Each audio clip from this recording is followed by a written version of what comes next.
like when it's just like normal, like when it's because then I can control it better. It's fun when you do certain shots, but it like deflects too much and stuff. And Yeah, it just deflects. that's why you change your. That's why you adjust that That's why I adjust. because you need less deflection. That's correct. Thank you. What's that? 2 minutes?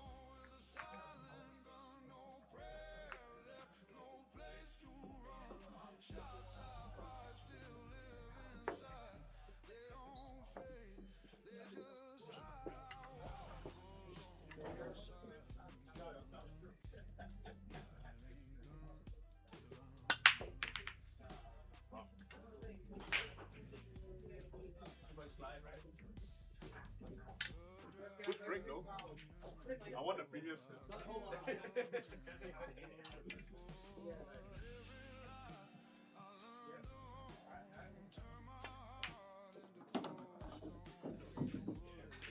Not back there.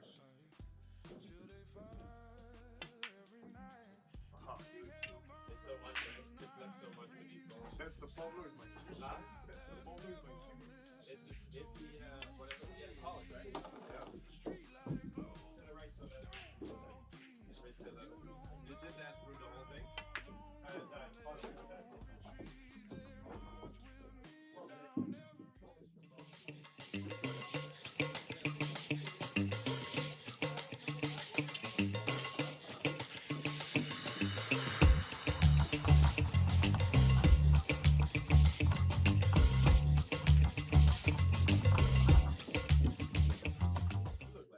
Everybody's looking, but we don't really care. Whoa, no, no. Don't stop this really good feeling. Don't stop. Can't wait to come home with you. Don't stop this really good feeling.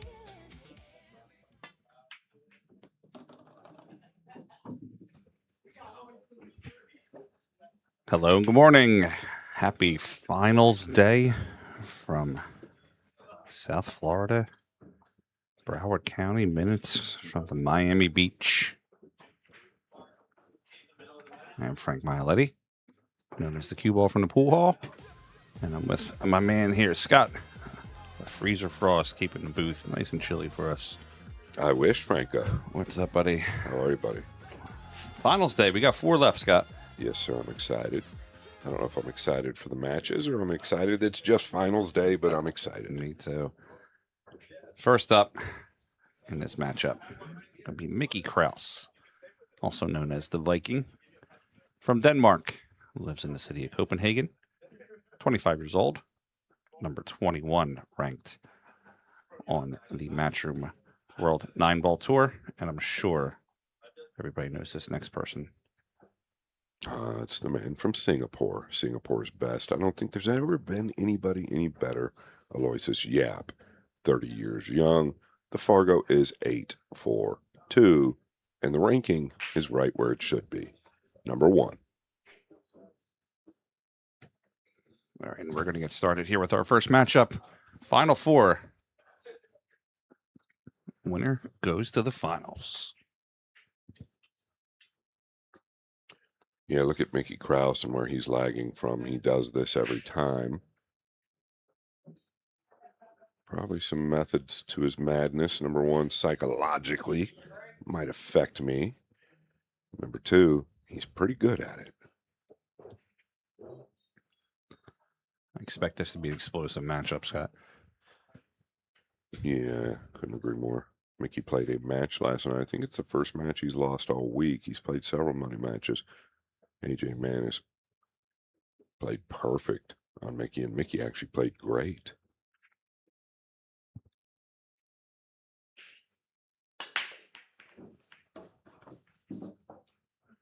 That seemed, what was the speed of that break? 15.99. Yeah, it's a little on the light side. I was just curious. Tell by the spread, but it is early afternoon, and historically here in the early afternoons, the table plays a little bit slower.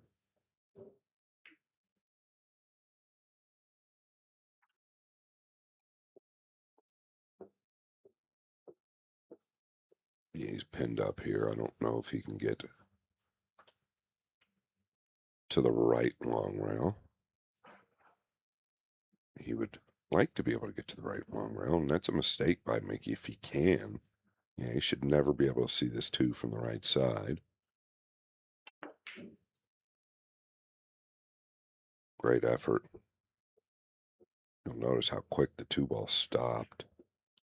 I can tell immediately the table or the bed is soaking wet. A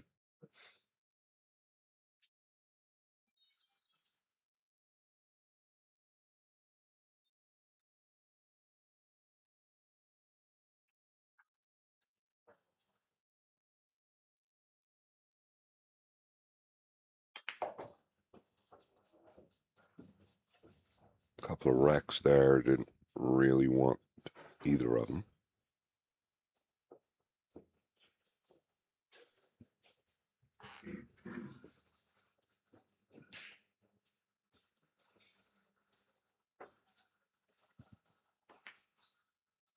Yeah, that's not going to get it. I just wonder, Mickey hasn't missed many balls this event. I just wonder if there was any effect on him getting beat by Manis last night. Kind of wondered that going into this match today.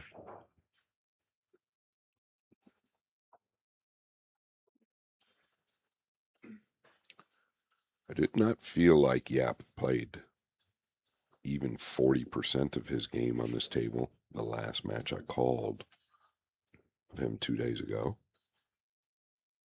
He seemed to be struggling pretty badly. Said he could not get used to the table. Now, believe me, I'm not knocking the table. It just switches. It's Florida. Things change quite a bit. The table actually played great when I played on it.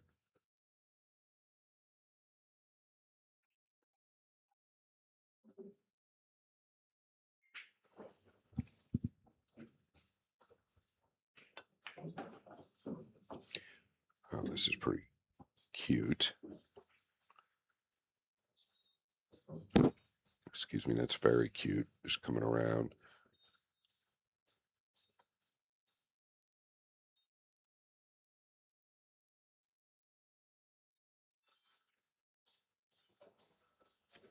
It's all about this shot here to the upper left. It's a blind ball, but you can put all the focus into the object ball. The lower right corner is covered by the 5.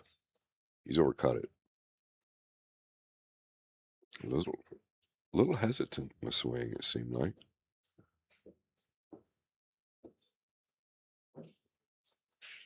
Here we go again, Frank. The beginning of the day. It's the first game. It feels like these guys have a little first game jitters. Yeah, I mean, I know Mickey was here a little late last night. Aloysius, though, right to bed, of course. It's kind of hard to leave Classic Billiards. You never want to leave. But we all require sleep at some point, right? No question.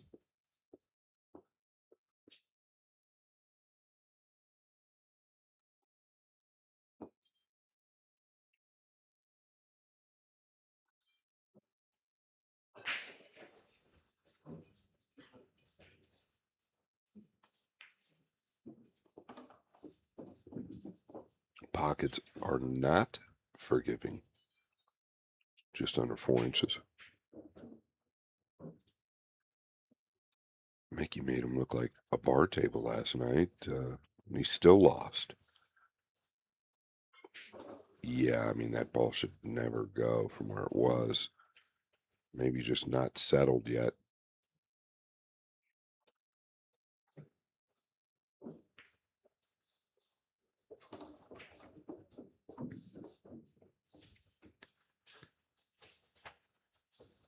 And with this shot in the side, Mickey is going to take the first rack here in the semifinals. Number 1, race to 11.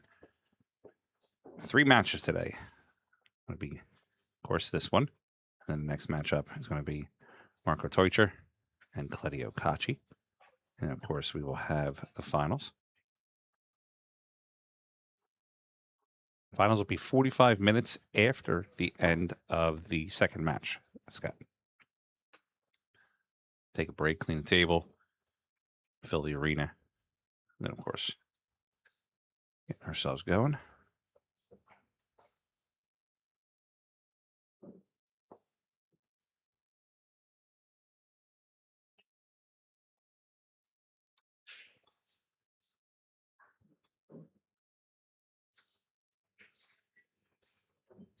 I want to say thanks to all the referees this week.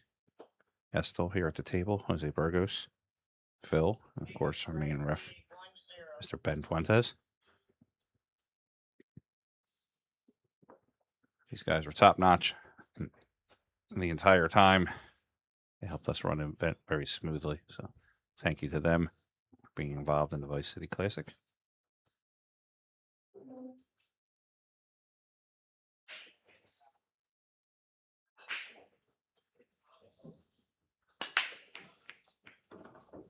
Yeah, the one down. Oh boy. Oh boy. 4-8 jammed up. Elevated over the 3. The 2 thin to the upper left.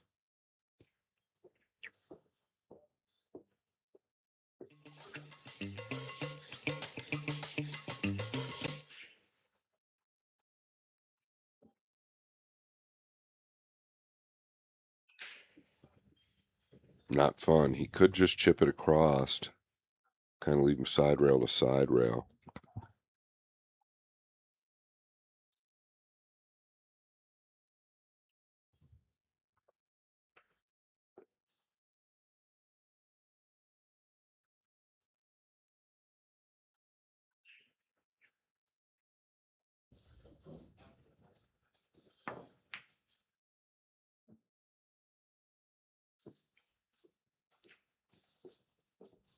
A pretty heady shot as well.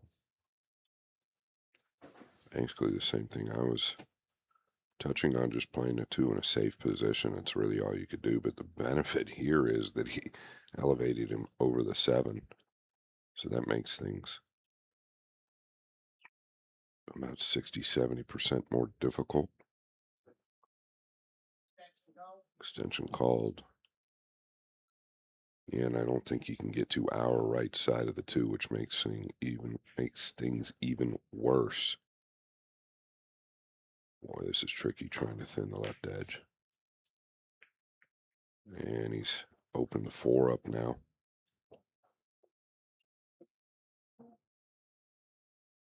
Mickey will attack here. Up and down.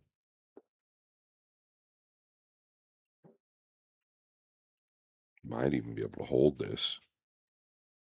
They typically go up and down on this type of shot.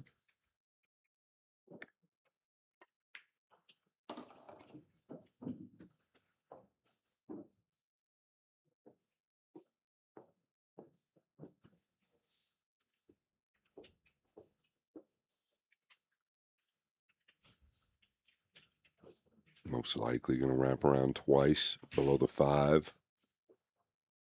Could go forward, but the conditions make that shot a lot tougher.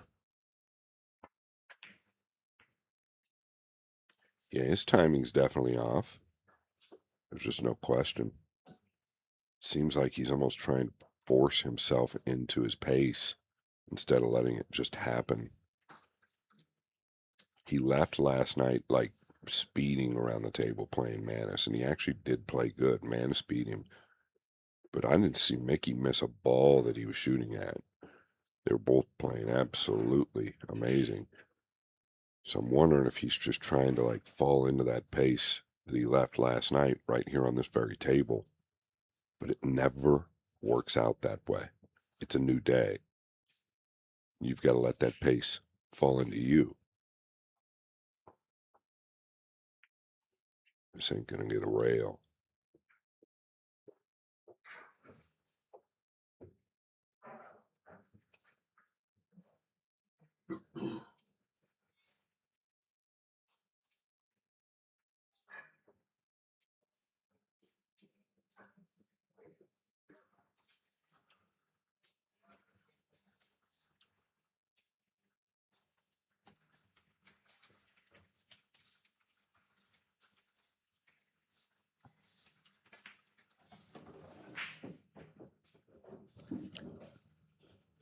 I feel like he's short here too, and you can see the hesitation in his swing, and he's picked up right where he's left off from the last match he played here. He did sneak by and win it.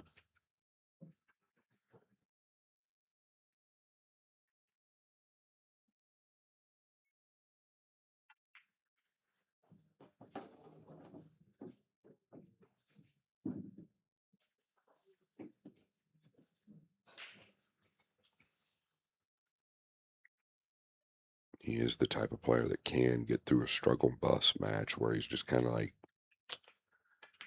not feeling it. He and I talked after his last match with Mario.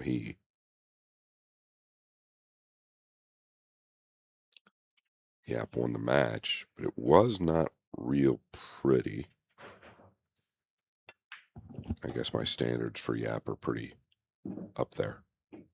But he told me he just did not feel comfortable with the speed of the table. He felt like the rails were quick, the bed was slow, but the cloth was still slidey. So it was just a combination of things that were getting to him a little bit.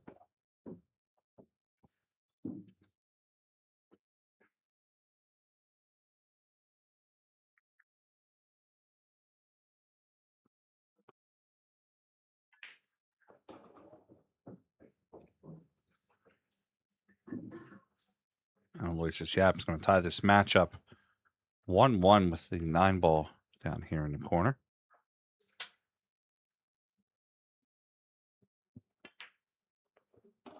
One on the score.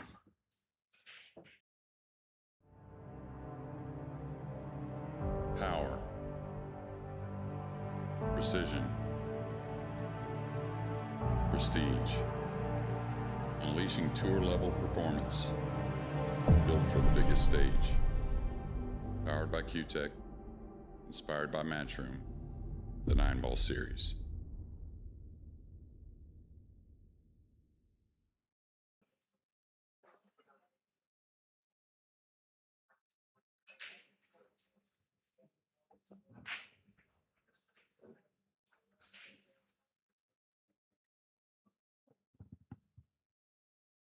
I'm Mickey Krause, and you're watching Billiard Sports Network.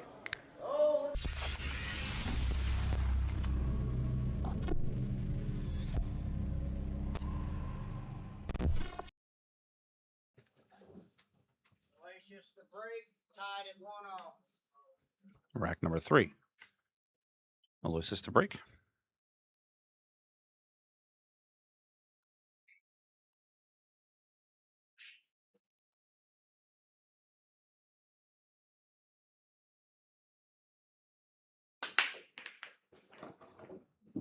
Yeah, better hit. I cannot tell if he can get to the 2, the 1 down, the 8 down.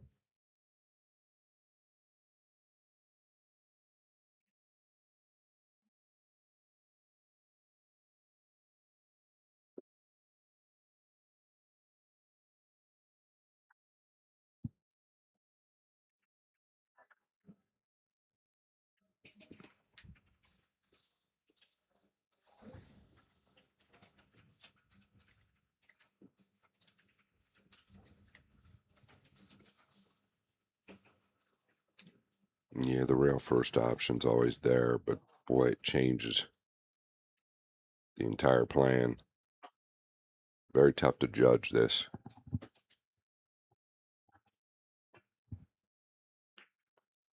He's done well.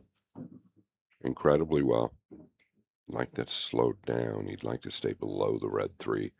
Still going to have to work the cue ball now. I think he's too steep to check it up above the pink.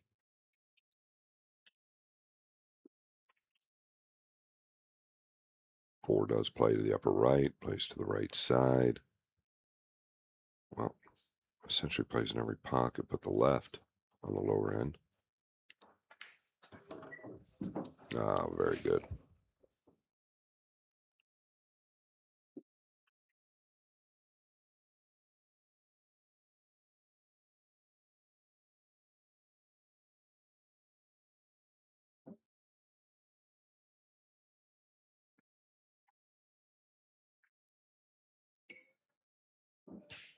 Stay off the rail here. I like this decision. You can see how he's a little tentative.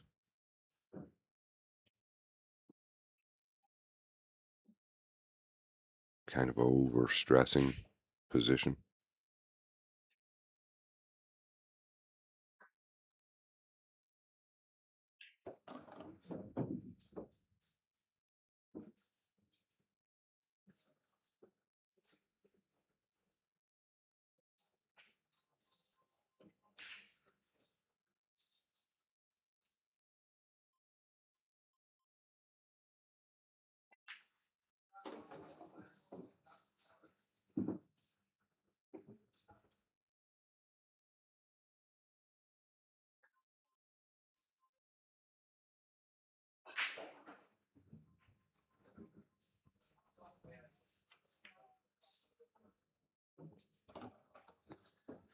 Now Aloysius making quick work of this rack.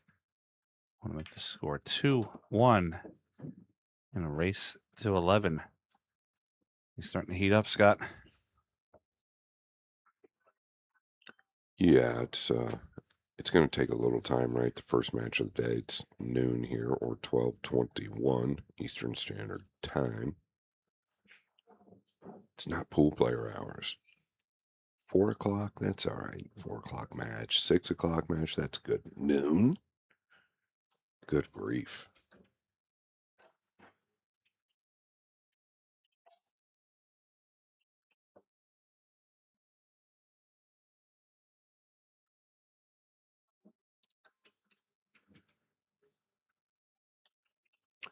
Thank you to everybody tuned in. We had a big day yesterday. If you get a chance, share, like, share, and subscribe to the Billiard Sports Network on YouTube.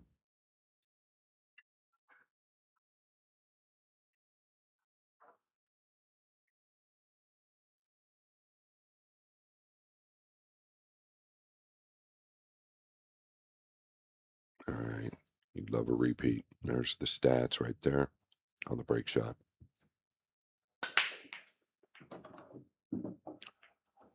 I think that was well, I thought it was a decent rub on the pink 4. Watch the 4 here. Thought that was going to be good, but it turned out to be not so good.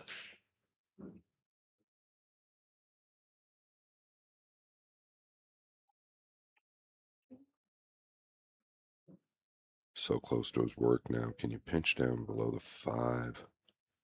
Scary sending the 2 up towards the 3. If you were to come down below the 5, or try to anyway. Are you just attacking here? Yeah, it's so close to the rail. The double hit's possible. 2's not frozen. I think that helps him actually in this case.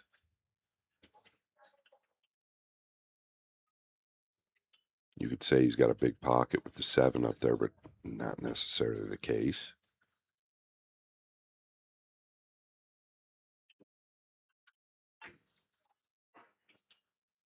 And that's what I mean by that.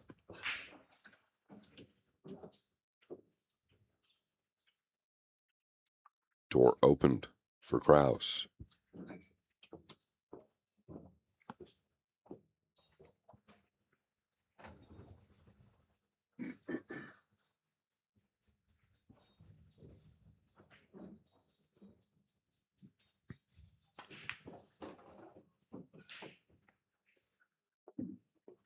Excuse me, Mickey's got a good rack here, Scott. Everything seems to be laying off for him.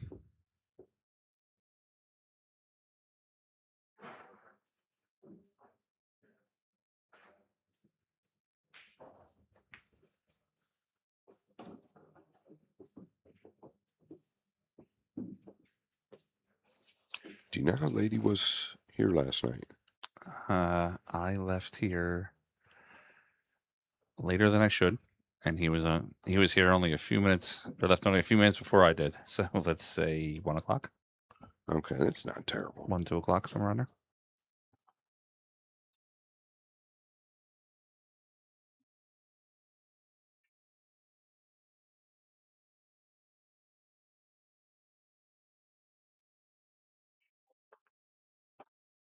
Wow.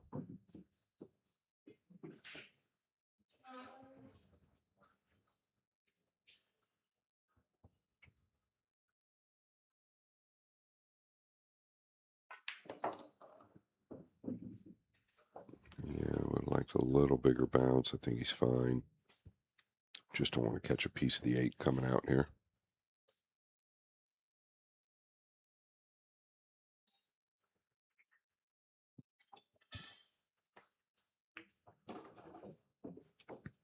Scott, I may or may not have peeped a couple of bottles of champagne behind the bar. Oh, God. Wonderful. Not sure what they are for. Wonderful. Maybe just something classy and giving the winner a bottle of champagne. Or maybe he looks hot. We have to cool him off. All right, Mickey, going to play the 9 to the bottom right. And we have 2-2 on the score in a race to 11.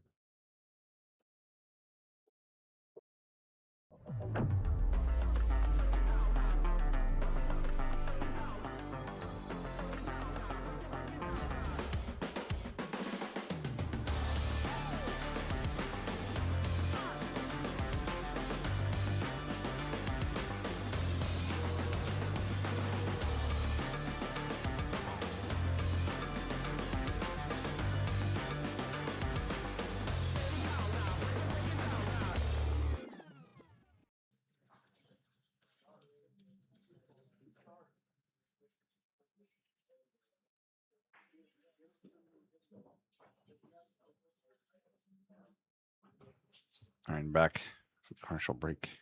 Rack number 5. Score is tied up 2-2. Tied at 2-all.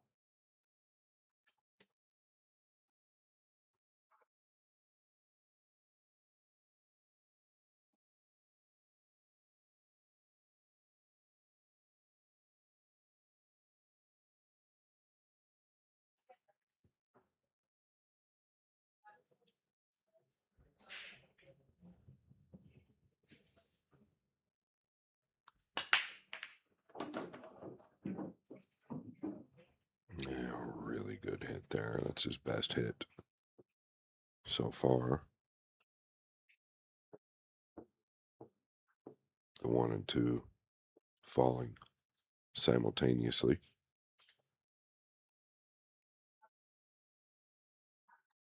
It's kind of perfect 3-rail line, too. Out of the upper left corner.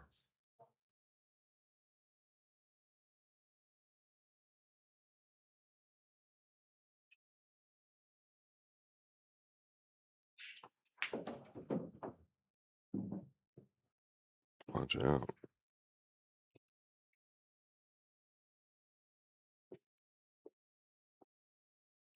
Think he can pound forward.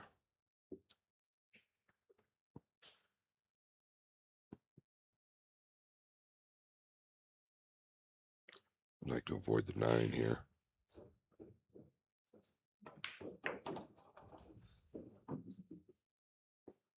Yeah, this could cause some minor issues. I don't know. I think you're safer dragging this in than trying to go back and forth the way the table's playing right now, but that's my opinion.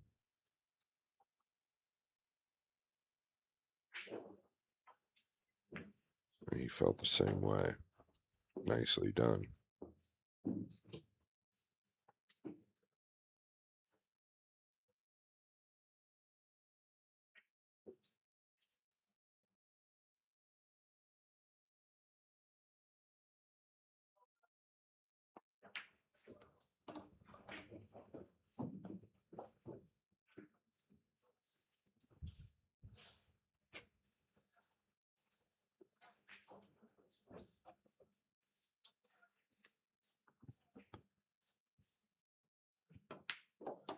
Two rails for Mickey to get on the 8 side pocket. Mickey will just play the 8 here and stun the cue ball over for the 9.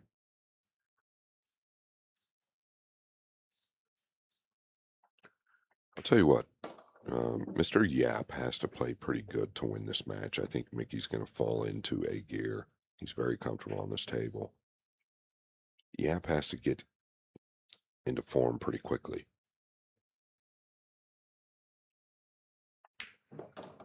And Mickey pockets his 9 to take a 3-2 lead. Let's check some of the match stats that we have so far.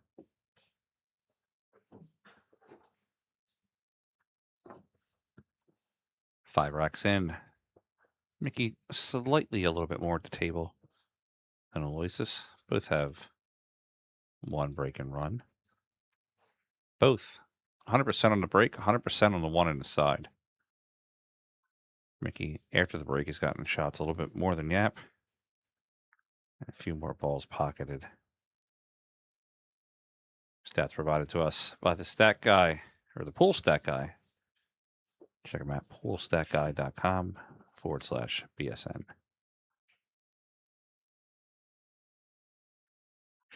Making a break, leading 3-2. What did he say? 3-2. Mickey, rack number 6.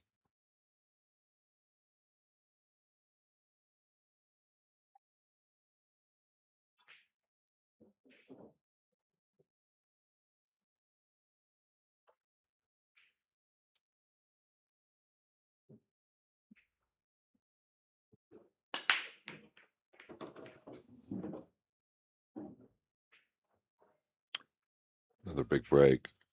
Not quite the spread of last rack. More movement on the 9, though.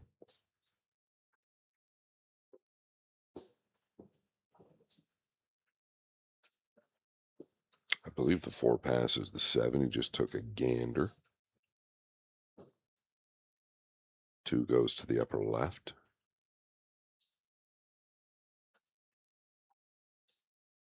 One good shot here. I think he's home free again. Yeah, he's starting to find his own.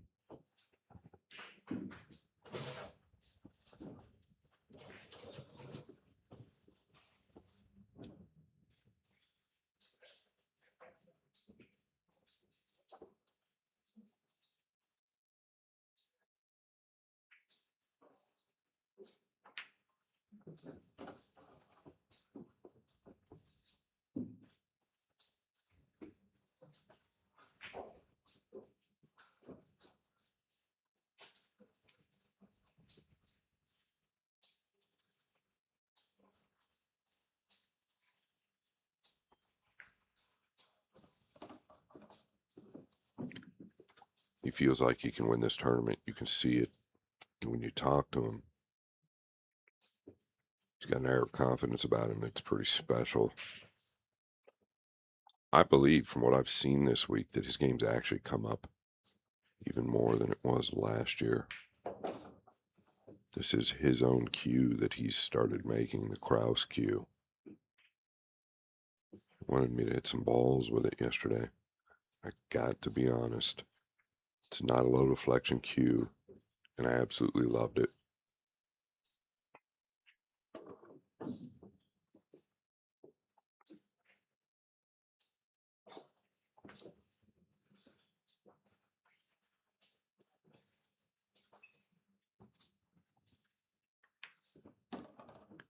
Mickey spins the cue over to the left side for the 8, waiting in the side pocket.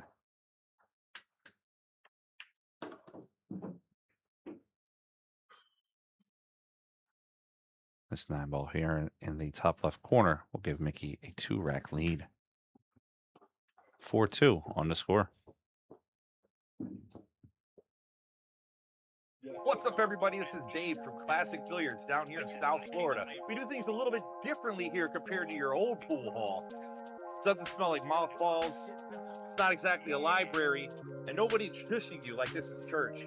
We're all about having fun, eating chicken wings, drinking beer, and knocking some balls around.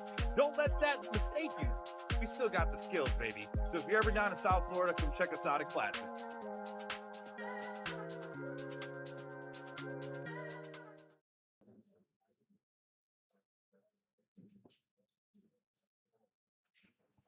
All right, coming out of the break.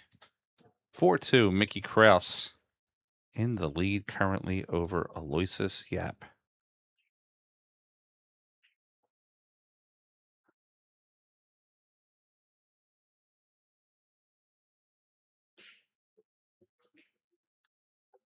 Making a break, leading 4-2.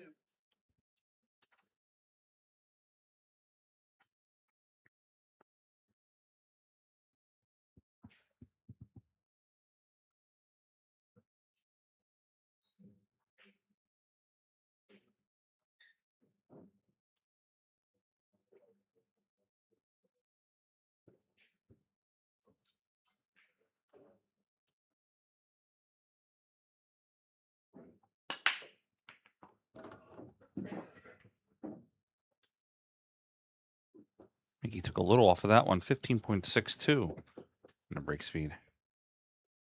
Still has the one pocketed in the side.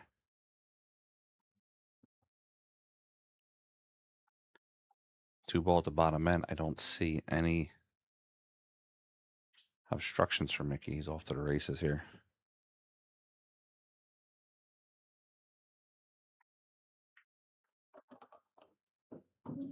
Oh, he's got to slow the cue down.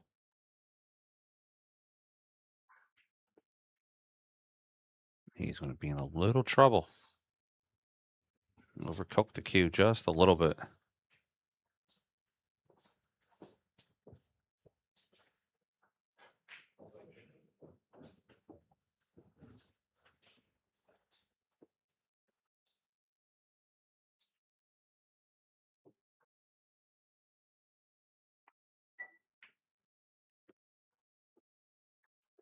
Mickey makes contact with the 3 when he's going to turn the rack over.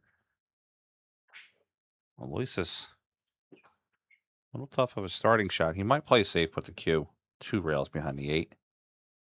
Could also just draw it a little bit backwards behind the 8 too.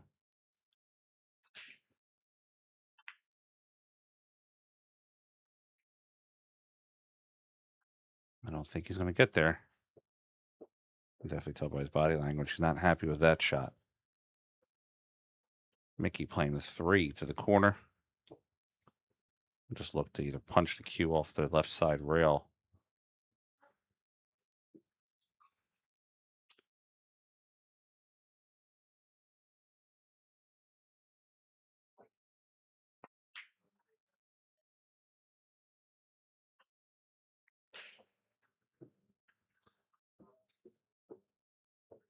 Mickey misses the 3. Aloysius. It's another life in this rack.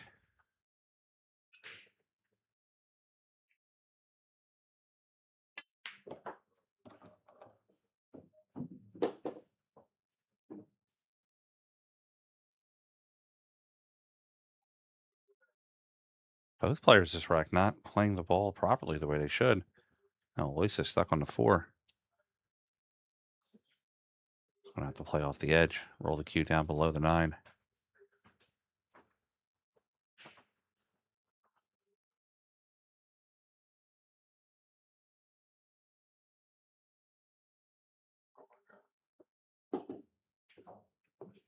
And that is going to be ball in hand. That is 3 straight misses from both players.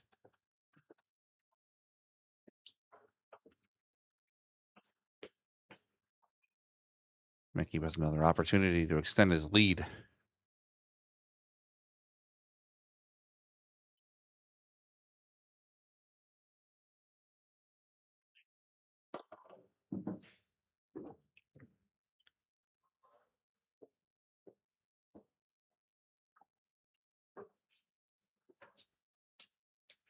Five going into the side.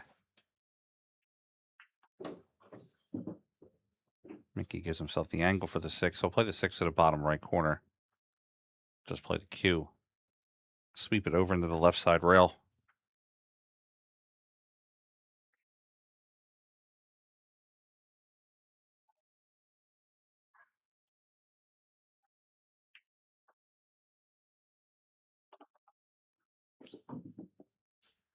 Kind of just rolled it down instead, Scott. Yeah, a little. I liked what you said. I mean, he's fine. He doesn't mind this line, but a little steeper, I think he wanted. So he's kind of in between going up and down and holding. Does not want contact. He's fine. Once again, though, guys, this table's wet. The pockets are very small, so I guess my point there is none of these shots are just automatic.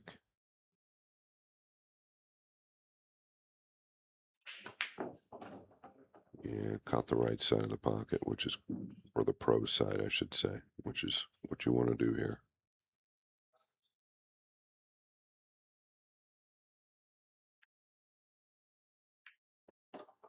Mickey gets a 3-game lead.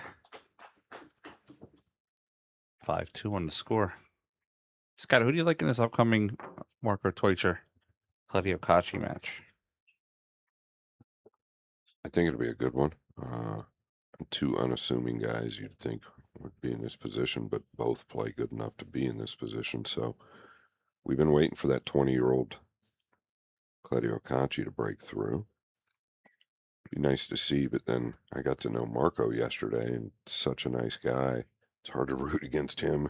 And I haven't really covered any of his matches on the tour. So you know my answer. I'm never going to pick somebody I think anybody could win. So it'll be a good one to call. We'll point out that yesterday Marco beat Federer and AJ Manis back-to-back, which is a hard feat to do from anybody. Yeah, no kidding. Rack 8. Mickey to break in the lead, 5-2. Mickey's break, just like last night and just like everything I've seen this week. He's hitting them harder than a lot of people. What's the pace on this break, Frank? I believe it was just a little bit. I'll tell you 1 second.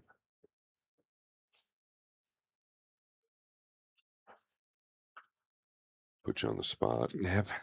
I think it was just a little bit under 16. No. A little bit over 16, I'm sorry. Really? 16.38. Really? Okay, that's a good spread. For sure seemed the one entered real quickly. Big shot here. Avoid the pink 4. Yeah, just allowed the cue ball to arc naturally there.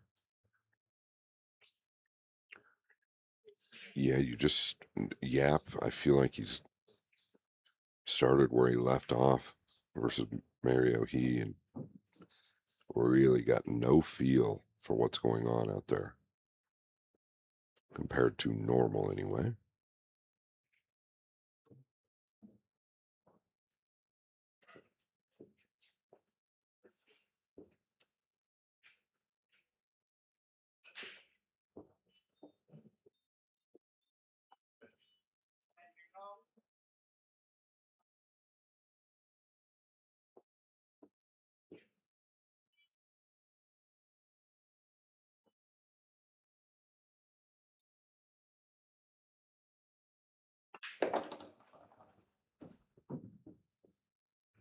Want to get nice and tight. 6 does play to the lower right.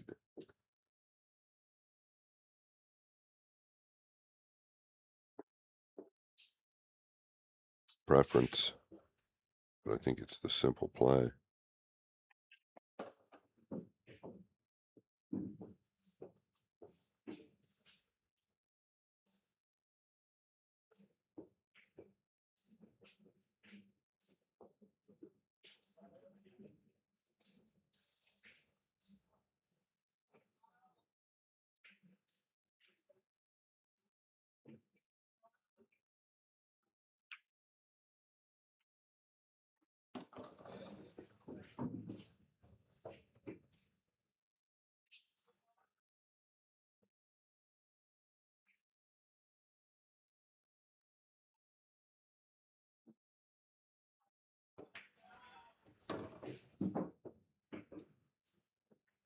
Got away from him a little bit.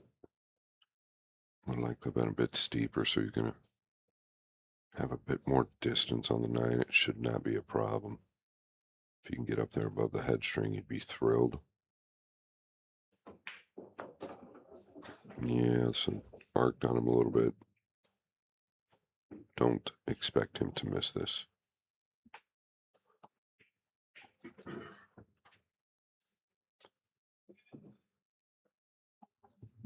Long shot here from Mickey to increase his lead.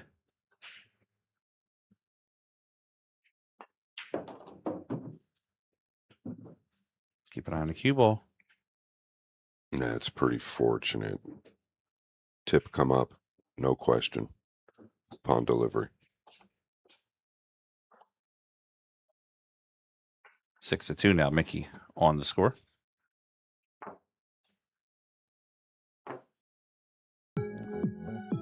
Whether you're new to pool and practicing the basics, or a more experienced player performing drills to improve your shot making and positional play, the Drill Partner is perfect for you.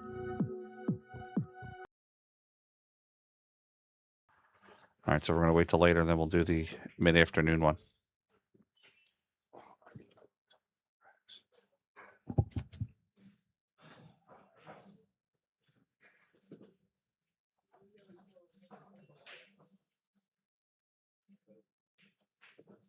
Mickey to break, leading 6-2.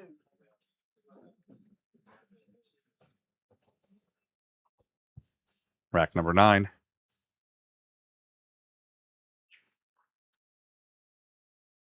Mickey in the lead, 6-2. Yeah, from what I'm seeing, I would be far from surprised if this man at the table wins the event. Scott, that's the first time Mickey missed the ball in the side pocket on the break. 3 of his 6 racks so far have been breaking runs. Yeah, he's extremely confident. The outside tables do not play like this table. He has been dominant on the outside tables. Did not get this covered up. And you can rest assured that Yap knows he needs to step it up and do it quick.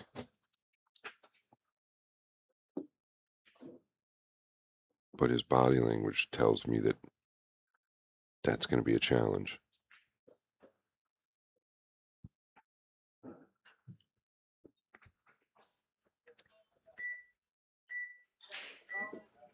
One extension per rack, and now that is gone. I think he's looking to see if he can see the right side of it, or maybe he's more hooked than I think. Pretty sure he can see the full ball. I don't think he can see the right side of the one. We're going to find out.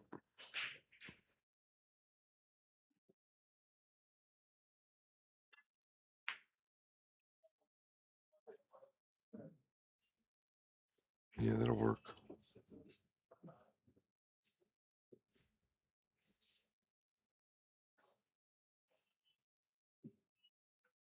That was actually pretty tricky to avoid the purple 5 with the 1 there.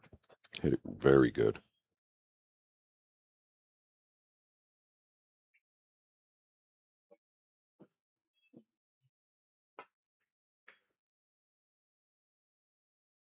Wow, Mickey Krause, slow it down.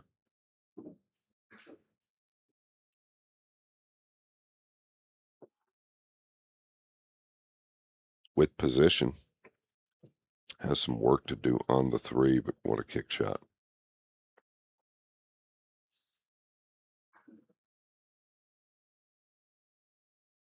Just got to avoid the 6 and the 8. He's going to deserve this one.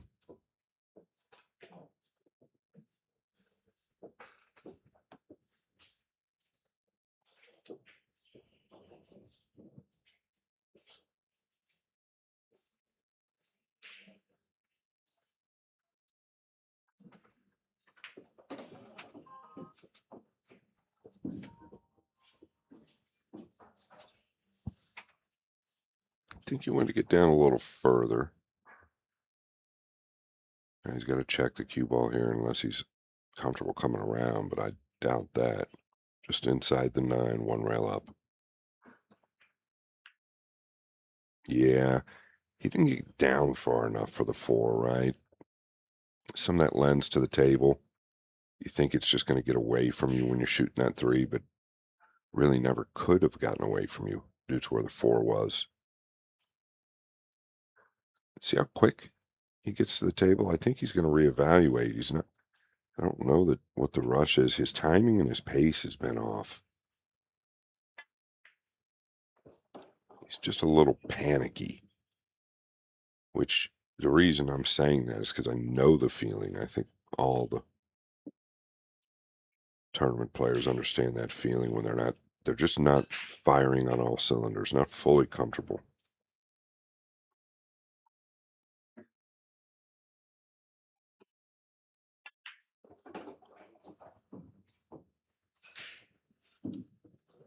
See the shake of the head there?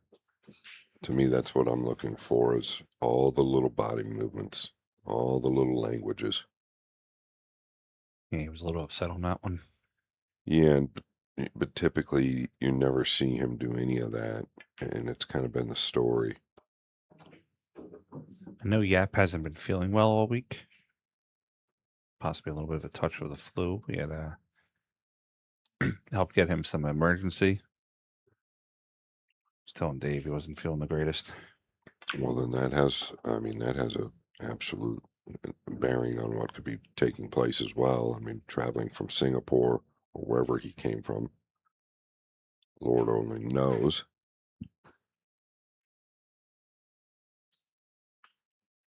All right, Aloysius playing this ball down to the bottom corner. Let's shorten that lead. 6-3 now. Mickey Krause over Aloysius Yap.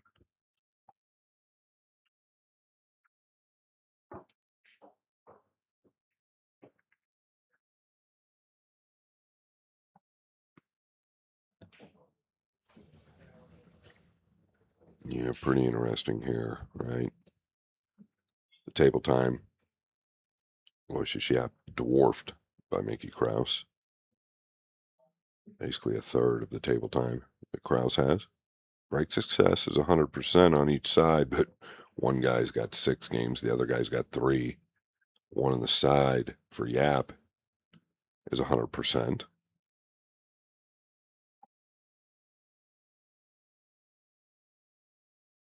Aloysius to break, trailing 3-6.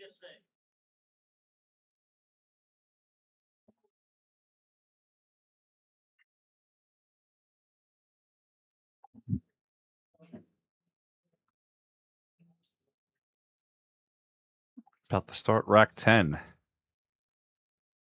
Aloysius down by 3.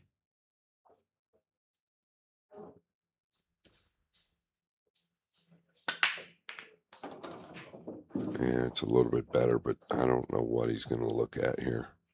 He's going to look at the 2, but he's got a lot of work to do. Red 3 down here on the lower left.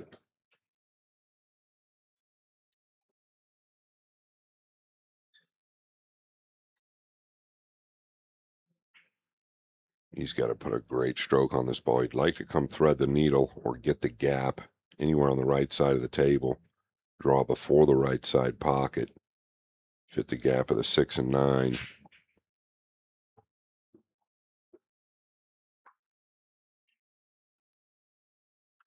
Using the extension, probably due to the distance here on the shot. A little bit more weight in the back arm. Can get through the ball a bit better.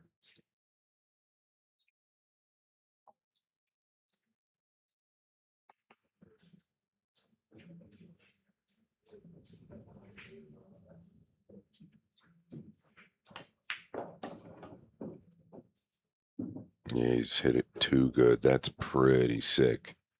I did not think he could get into it good enough to where he's coming at the green 6.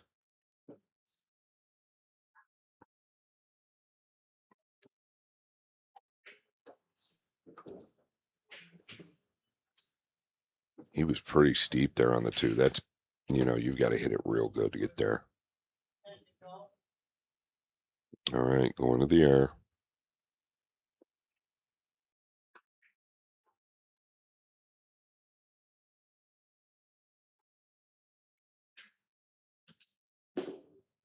4 does not play to the lower right corner. There's a lot of traffic involved. Obviously, you got to get this down first and foremost.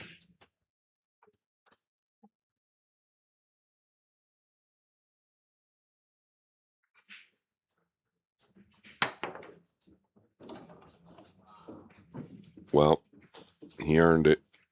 There's no question. A little off angle on the 4 here. Clean as a whistle.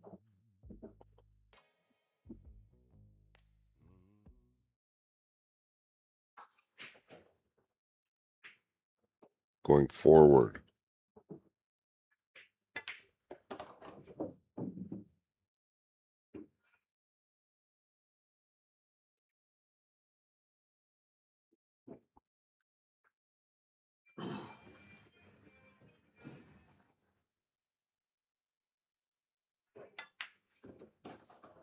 Yeah, look how much he gets out of that ball. My goodness. I'm thinking he's going to be center table. Same thing he did on the blue 2 a couple of shots ago, where he snookered himself on the 6. He's getting too much into it.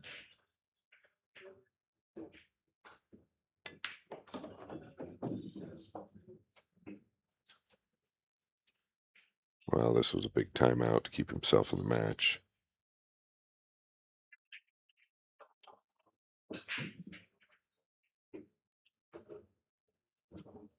And Aloysius is going to pull within 2.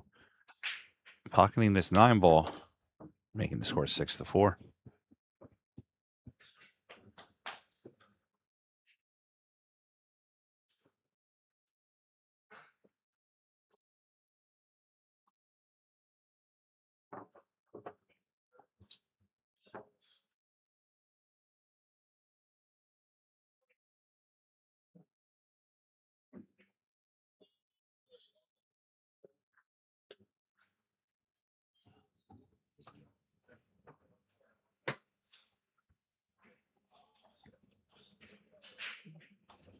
Yeah, we are at Classic Billiards. They are in the Aramith Arena.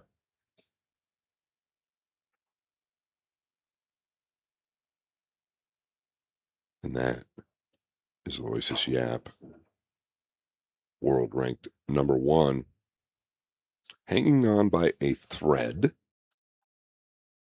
I just don't feel his energy right now, and I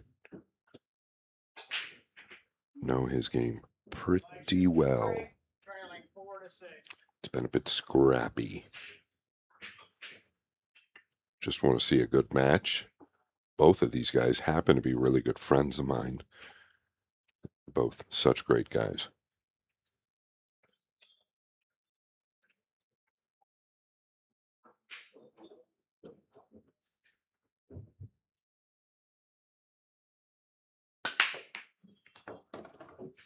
And that's the hit you want. Watch out for the wreck up there. He's avoided the wreck. He's not thrilled, but I'll tell you what, the 2 does play to the upper left. It's thin, but the good news is I think the 5 is out of the way, so the cue ball can track back down here twice towards maybe the 9. I think he's got to attack. I mean, I'm almost positive he's got to attack.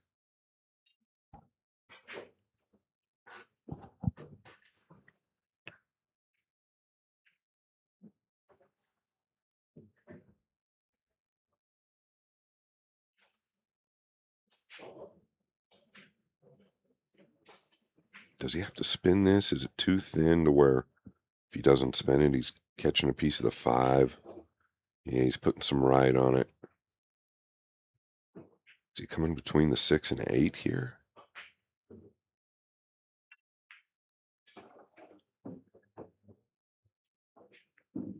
Oh, take the pot, Aloysius Yap. It's all yours.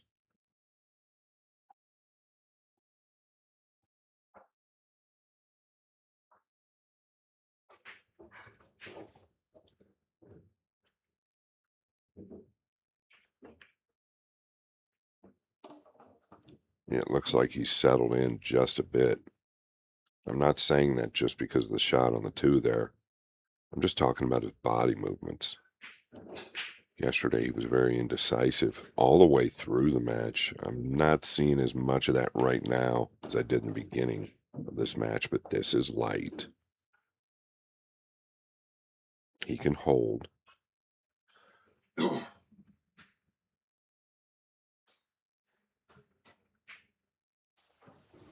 Now you got to put a little bit more trust on the back arm because you just got to drift it in. You don't want any twist or turn or skid on the 5, so it's always nervy. Always nervy.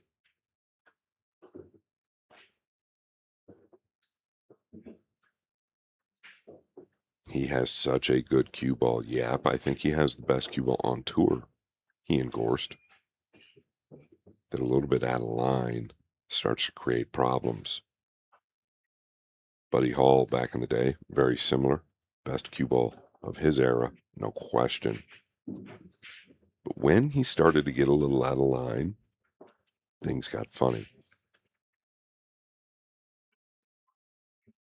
That was a big rack, game number 11, for Yap, especially with the rack that he ran last game.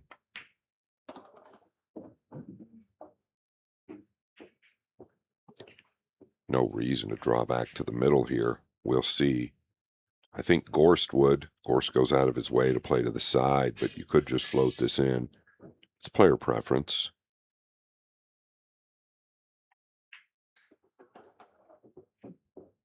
Yeah, I really like it. Limit the cue ball movement. That's why they built 6 pockets on this thing.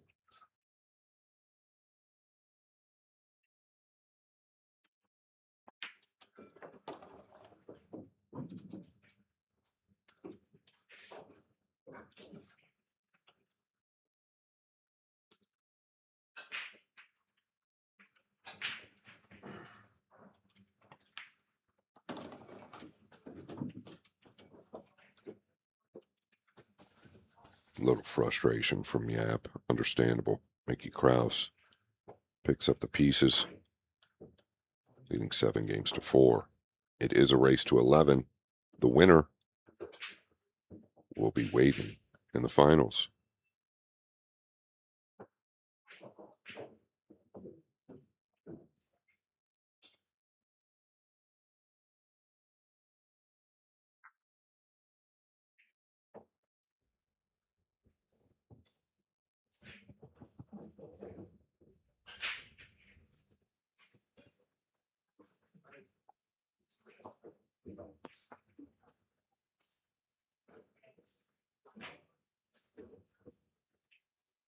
Mickey to break, leading 7-4.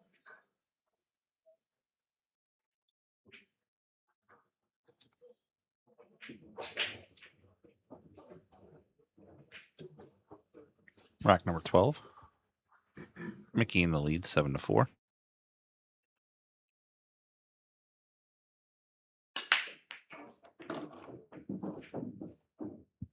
Yeah, and you know this is coming. Great break off.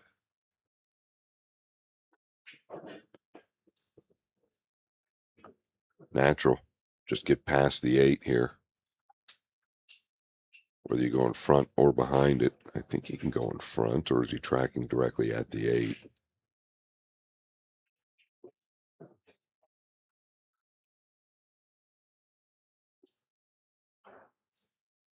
All right, I think he's going behind it. Doesn't want to be over the 6. This is fine.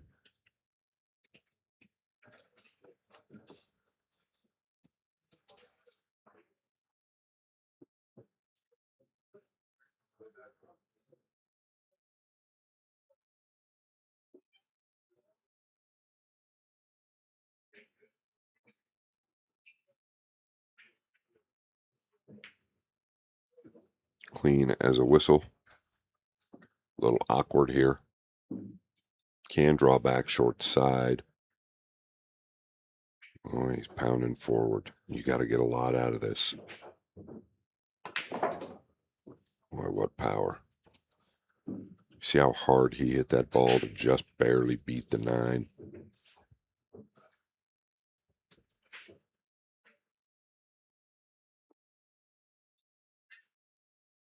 you just know he's going to punish Yap for any little error.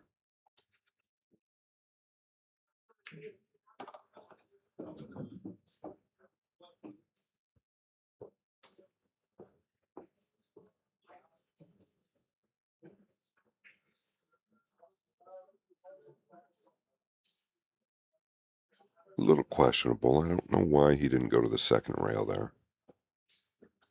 Should be fine.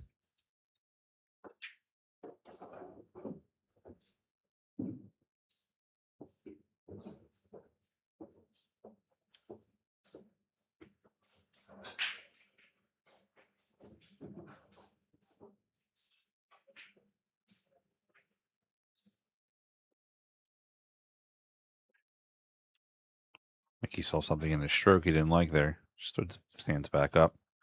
Yeah, I'm glad you said that. The bridge he had there was extremely long. Still is. These guys can get away with that.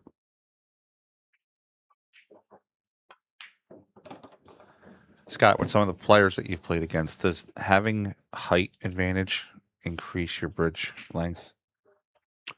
Not necessarily. Filler's not a very tall guy. He's got the longest bridge in the game now. Not necessarily, Frank. It all has to do with where the backhand is. And a lot of the players, whether tall or short, like the hand in the back, but they're high-ranked players, elite players. We do not recommend that for the amateur or the semi-pro. I don't want to get into all that, but Well, you could, if they could, be unshakable performance. Well, you teed me up there, Frank. This is a 3-tiered course we've been working on for a long, long time. I spent the better part of the last year about 15 to 16 hours a day working on this course. It's a 3-tiered course. They are all the same. You just get more for one than the other. They're priced differently. Check it out. The link is in the description. You can take the course as slow or as fast as you would like. Save 10% with the code Florida10. Like I said, the link's in the description. There's 3 tiers: core, pro, and elite. Everything from the mental to the fundamentals. Thank you, guys. It's well worth the money, I can promise you. Rack number 13. Mickey in the lead, 8-4. We're going to 11. Yeah, the missed purple 5 in game number 11 by Yap was big. The spread here a little funky. Wonder what the speed of this break was. Probably still somewhere around the same. But the balls did not come out the way they should have. 16.25 on the break. Interesting. Definitely not opening up the way he'd like. You got to come back and forth here, I think.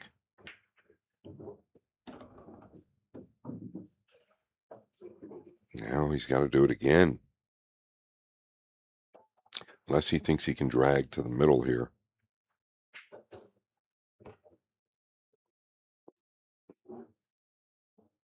He would like to be steeper than straight.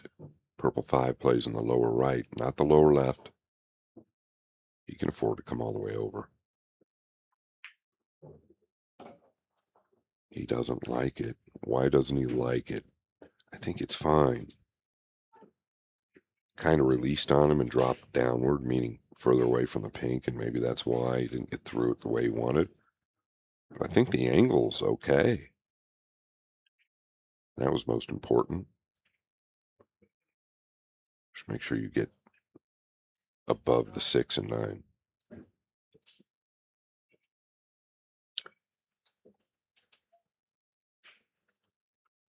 He knows the importance of this shot. This is the entire rack.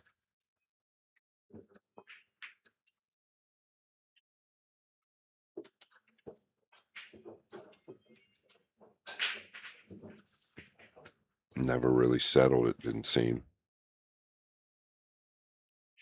Chunked it right into the rubber.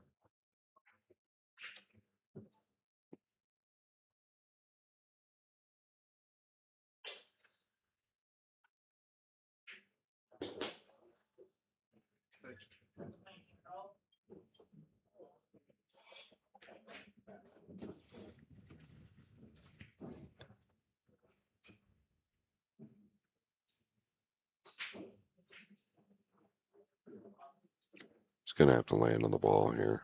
Probably trying to just chip it to the bottom rail below the 5. Or is he banking it crossways? Hey. Probably going to see a little frustration here. That's about as much as you'll get out of Yap as far as frustration.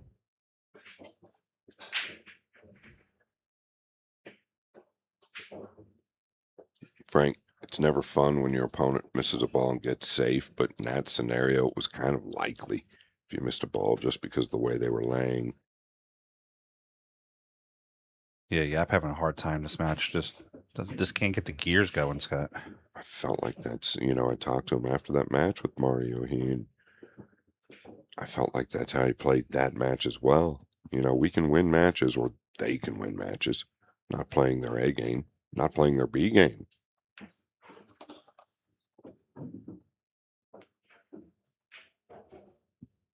Mickey left himself a little tough here. Half pocket on the 7. Yeah, I think he's just fine.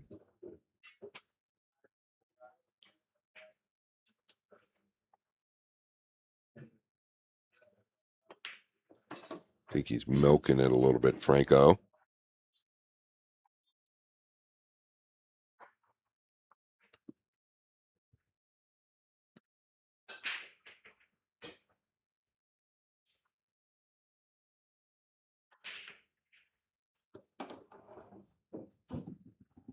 All right, 7 and the 8 in the same pocket for Mickey. We'll look to get back onto the 9. 9-4 on the score. Mickey Krause currently over WNT number 1, Aloysius Yap.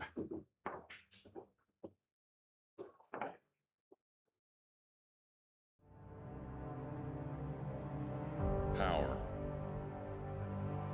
precision, prestige, unleashing tour-level performance, built for the biggest stage. Powered by QTech, inspired by Matchroom, the 9-ball series.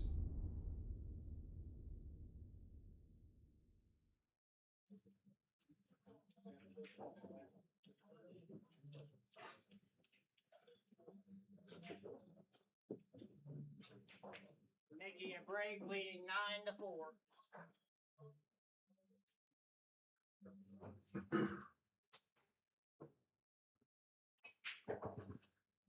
All right, rack 14. Mickey in the lead. 9-4. Yeah, if Mickey advances, I think he's going to play even better in the finals. All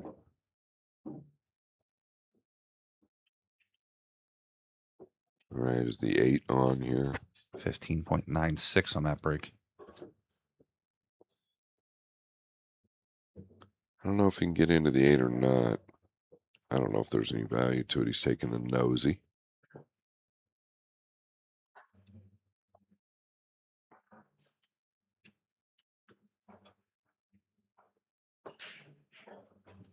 Yeah, there is value to it. He can play the 2 to the upper left if you can float this 8 in.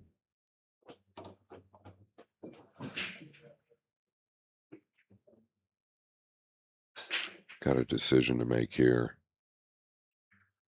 Pink 4 is a big ball. The red 3 plays in the lower right. Can he avoid the 4? I believe he can come in front of it. He's overcut it. He's gotten away with it.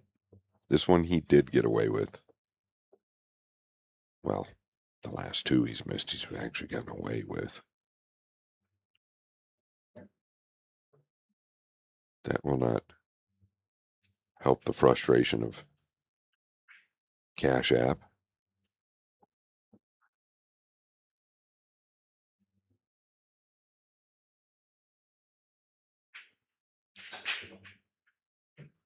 Today it might be more like Western Union.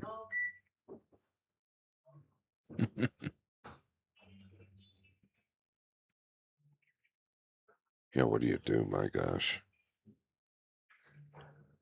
Sometimes you just look at the table when you're in this position and your eyes are kind of crossed, right? You just can't find anything. It's just like your brain isn't working. And I feel like he's kind of at that point, but that was excellent right there. No give up in Yap.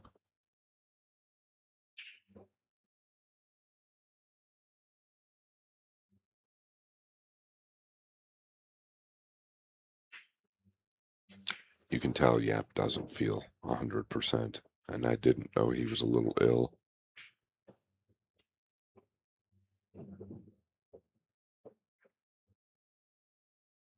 Mickey's so good with the short cue.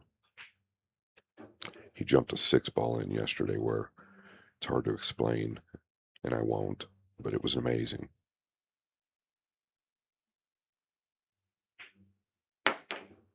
Uh-oh, he's lost snow in the side.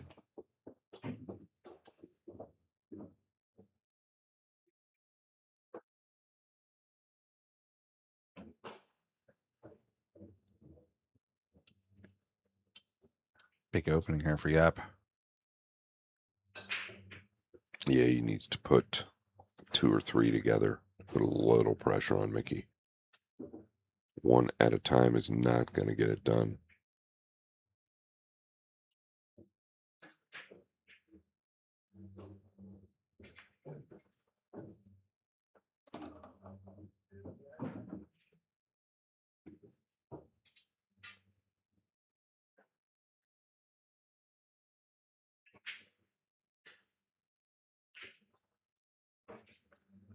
Just don't want to come up short here.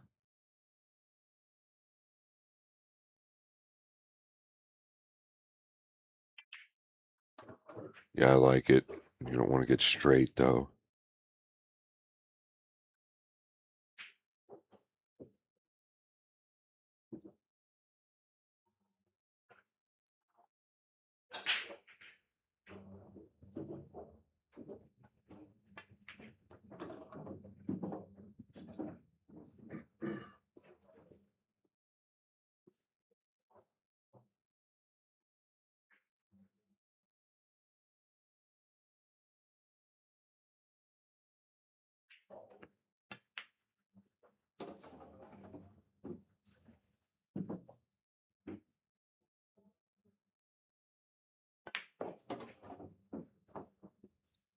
Yap's going to put another tally on the board and make the score 9-5 here momentarily.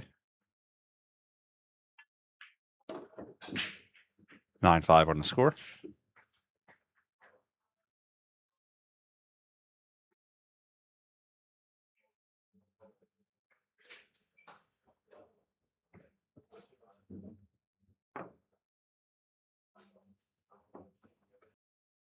Hello guys, I'm Feder Gorst and you're watching Billiard Sports Network.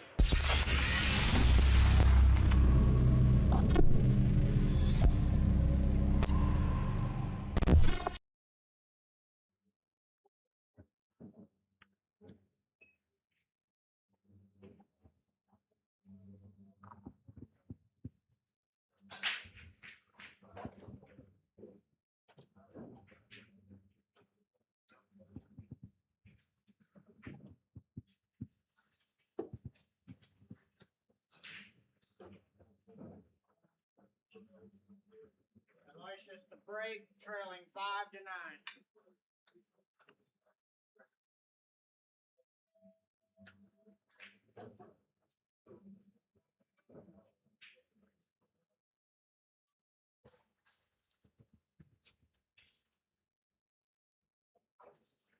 Still 100% on the break. Scott, both players. Mickey, I think, has about 2-1 on the ball count. He's not going to like this. Although he got the 1 down, he's got to come on the long one to the upper right if he decides to attack. And the scoreline tells me he's probably supposed to attack. The only reason I say that is I just don't see anything straightforward defensively.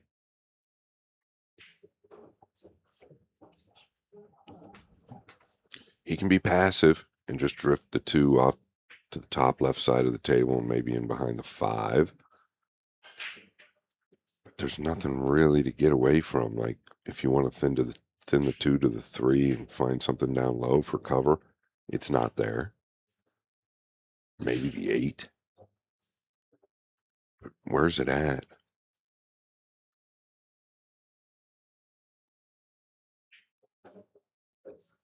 That's the difference right now. Mickey coming away with pretty good shots on the break.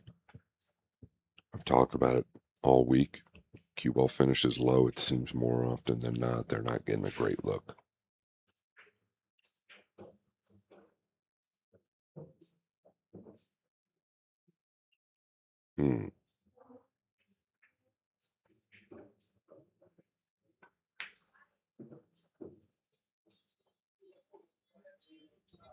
Really good effort. Really, really, really good effort. He was in no man's land there. Did great with the cue ball. 2 more rotations. He's wedged up under the pink.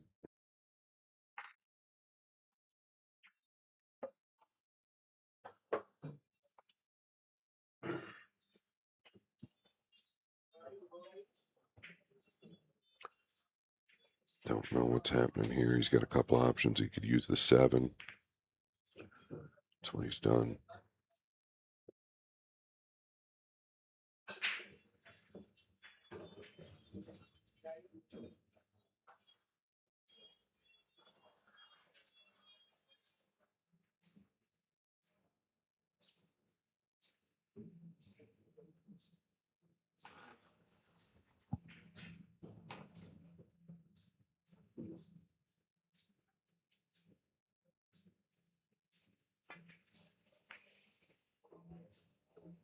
Yeah, it's a little hot.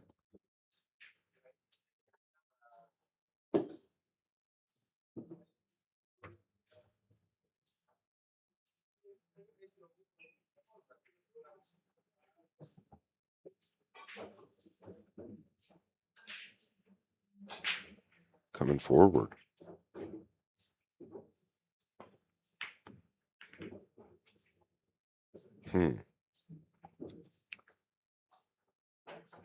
Look at this. No pocket for the blue 2.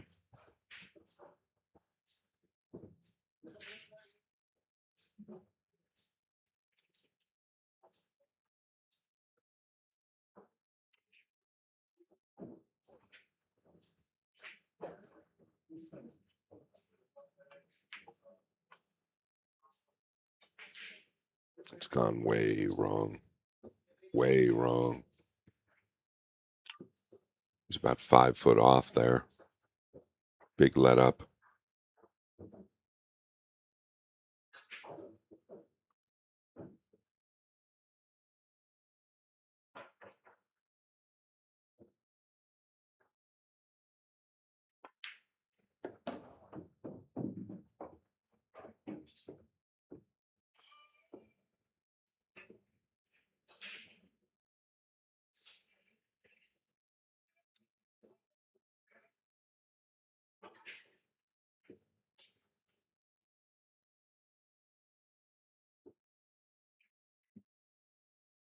Going to the upper left. I guess it's easier for him to see. He can backdoor behind the 4 and 8. Just coming across. Great hit.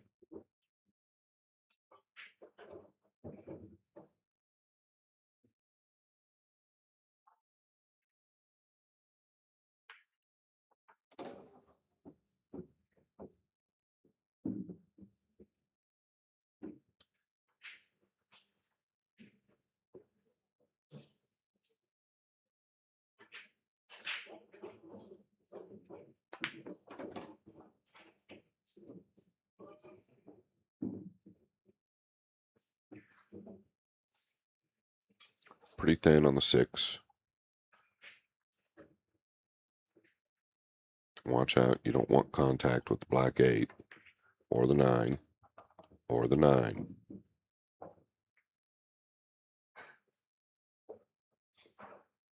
Well, he's got pretty fortunate just to be able to see the 7 here. Could have been worse. Much worse.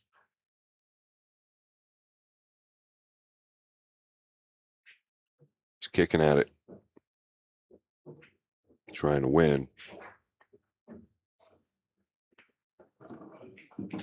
Take the pot, young man. Welcome to the big leagues.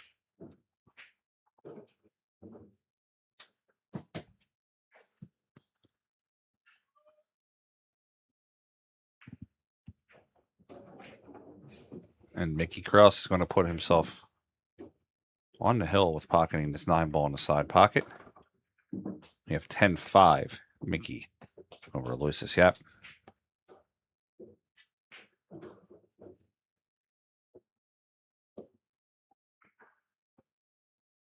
Both players 100% still making a ball on the break.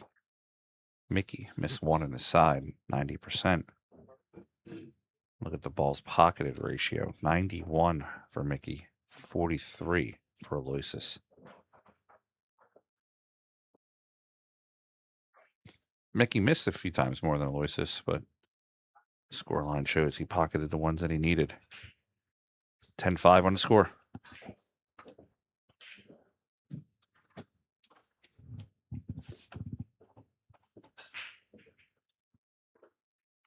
Mickey and break, leading Hill to 5.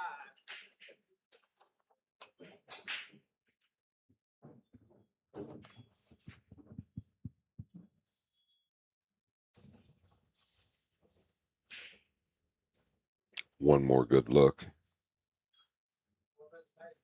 for Krause after the break. He got a big kiss. But he's going to have a look at the blue too. The 3 is down here. I think he's going to have to take some type of little chance here and just kind of go towards the 3. Maybe even towards the 4 if he could.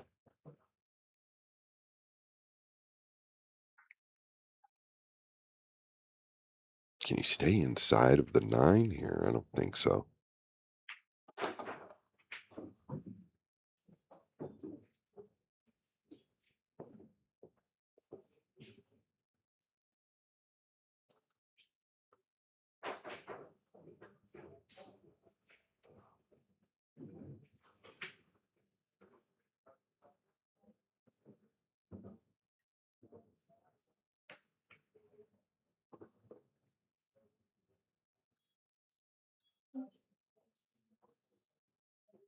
Pretty clever. Put a little grin on my face. Use the 4. Stop the cue ball in front of the 9. Thought he made the 3.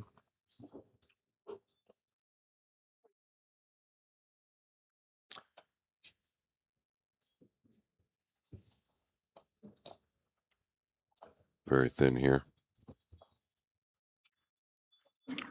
To stay alive.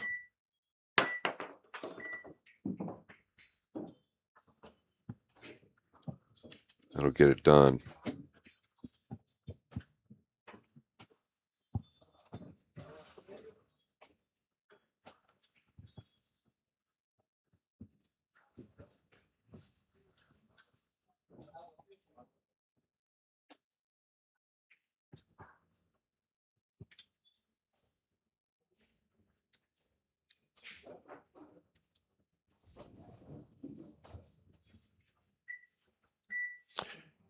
No extension left. Where are you going here?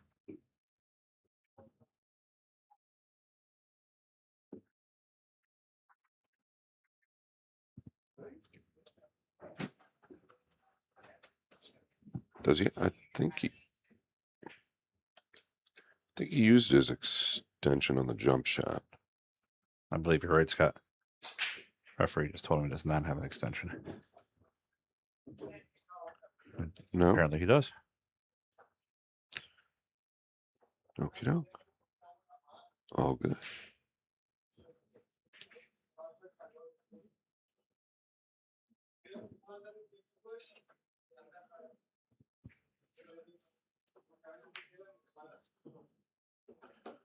Good hit.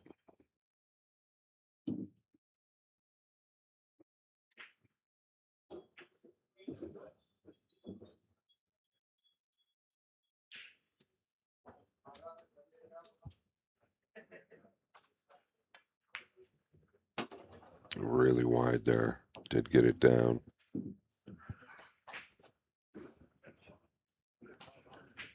Got to understand this guy is a perfectionist with the cue ball. So being out of line quite often is not good for his mental health.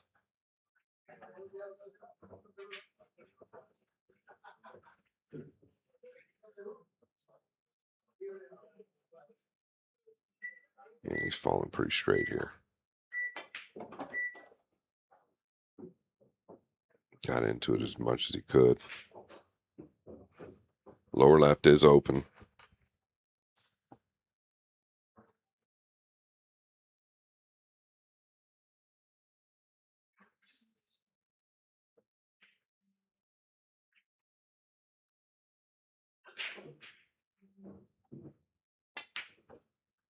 No chance. Just isn't Yap's day. Hasn't been his week. It just hasn't been Yap. The last few days at the table, he has squeaked by his ladder matches. Mickey Krause, different story. He has played very solid all week. And Mickey's going to close it out here and get to the finals against Aloysius Yap. Get to the finals defeating Aloysius Yap 10-5. We're going to have our next matchup coming up probably in 10 to 15 minutes. It's going to be Claudio Cacci versus Marco Teuscher. Don't go anywhere, guys. It's got the Freezer Frost, and I will be back. Talk to you in a few minutes.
Welcome back, everybody. We're going to start a little early today. Claudio Cacci on the left, Marco Tuscher on the right.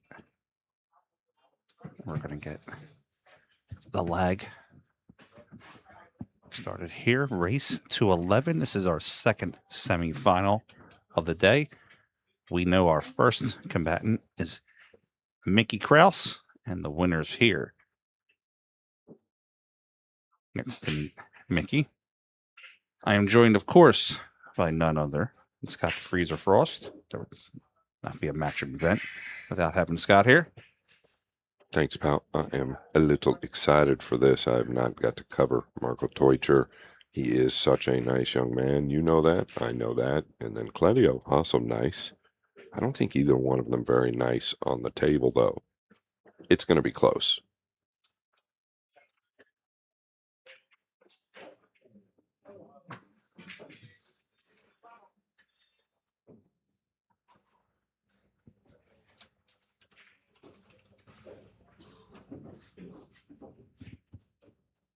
All right, rack number 1. Claudio to break. Okay, squeaked the one in. Top portion of the side pocket. He is good on the Bluetooth. Natural to the 3, the 4 in a funny position on the opposite side. But it does lead to the 5, so really the work is to get to the 4.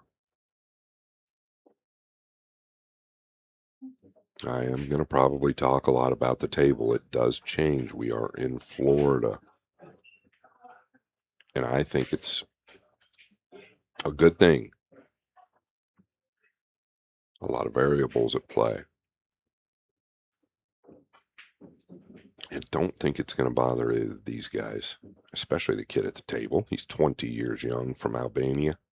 Been covering him the last 2 or 3 years.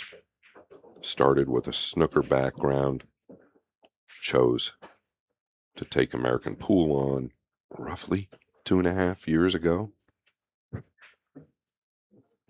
Changed his style quite a bit. I like what he did right there. He's elevated over the 5. I don't think it's going to harm him. You know, Scott, you see it in a lot of sports where there's brothers that play a sport. You usually have one brother that's above the other, like with a marked distance. There is not a big difference between Claudio and Eklund on how well that they play. Eklund and I are really good friends. I've told Eklund I think his brother plays better than him. I've told him in a nice, funny way. Uh-oh, don't want to catch the 9. Well done. But I do actually think Claudio, for the last year, has been playing better than his brother, although the numbers don't necessarily show that. I think it's about time. And I think Claudio is, I think Eklund is just fine with that. I think that's actually what's happening, to be honest. I think Eklund kind of leading the younger brother into his own time, which is really cool to see because they're such good guys. Eklund has a very big, he looks very big and bear-like, but you speak to him as a very, very humble young man. Don't want to get flat here. Stay well above the 6. Yeah, he's dialed in. Really dialed in. Did not come in early to hit any balls. He did practice the last 15 or 20 minutes, but arrived just before his match.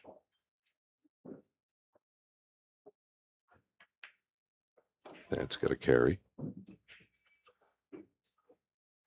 No, it definitely did.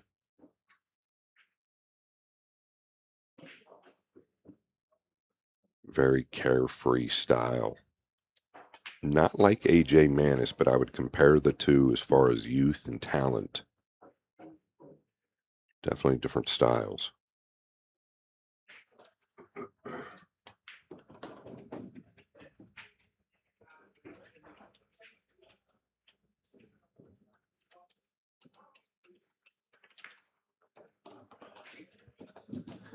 Rack number 1 goes to Claudio. Leads 1-0.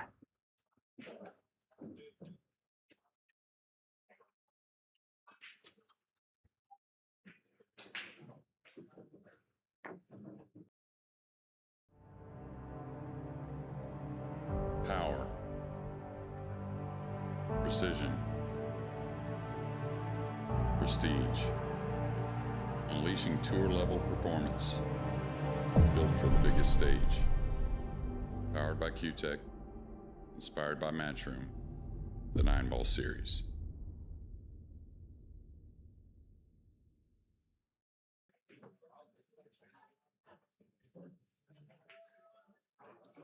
After the break, we get 1-0.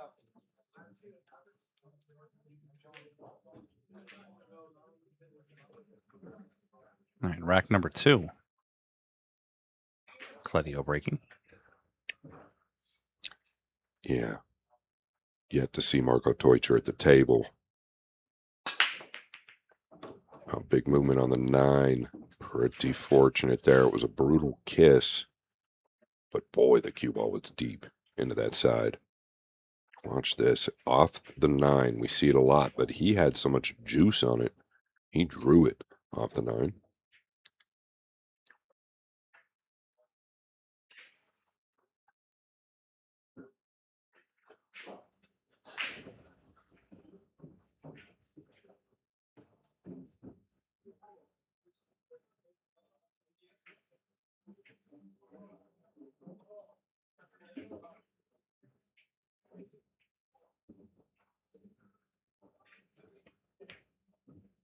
No good.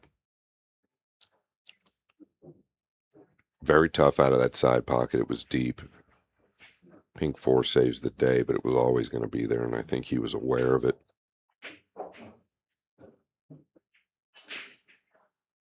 Marco Teutcher, Dutch champion. He better grab his cue. He's going to call the extension. Such a cool guy. I started talking to him yesterday. I could have talked to him all day. Heard his name for a long time, just never had a chance to cover him. He is going to be playing a lot more of the World Nineball Tour events. He's living in Dallas with his better half now. Finally made it to the States, and that's because he wants to play the tour. Boy, it's a big ball to get over here. Yeah, this is the problem. Such a big ball to get over. You're trying to land on the 2. The kick was real easy. So I would call that an error.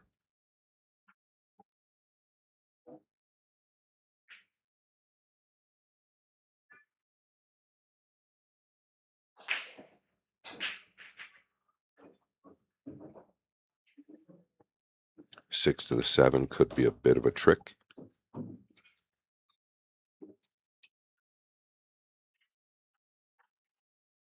I do believe the 7 plays to the lower right.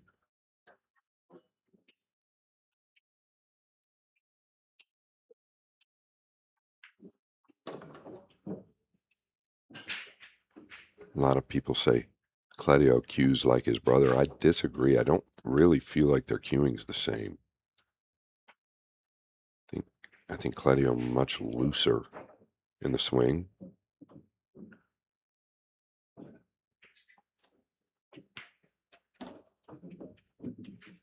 They have some similarities, but yeah.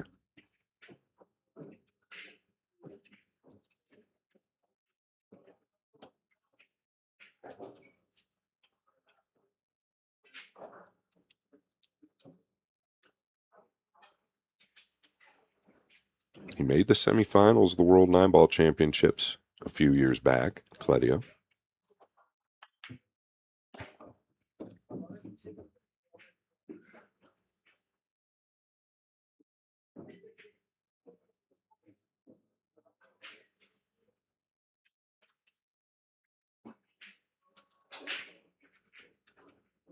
He's gone deep in many, many big events. His time is definitely coming.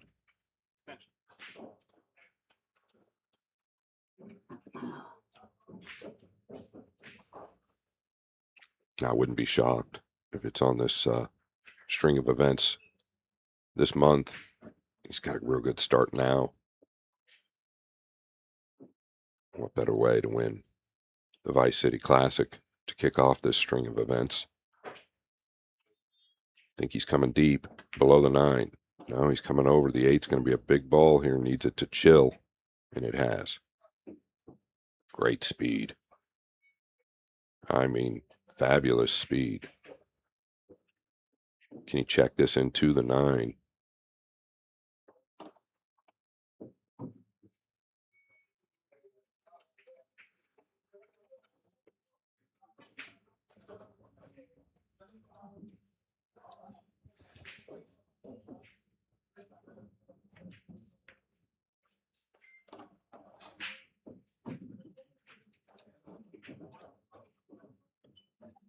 And Claudio is going to pocket the 9 ball and take a 2-0 lead here over Marco in a race to 11 in our second semifinal match.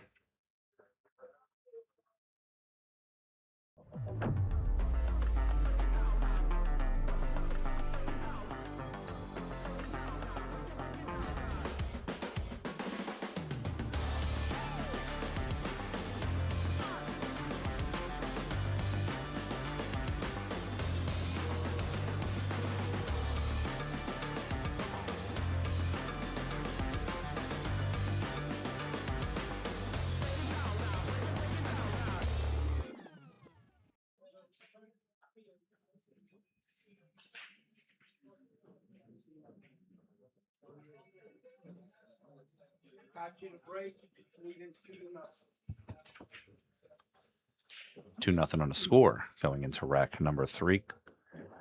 Claudio to break.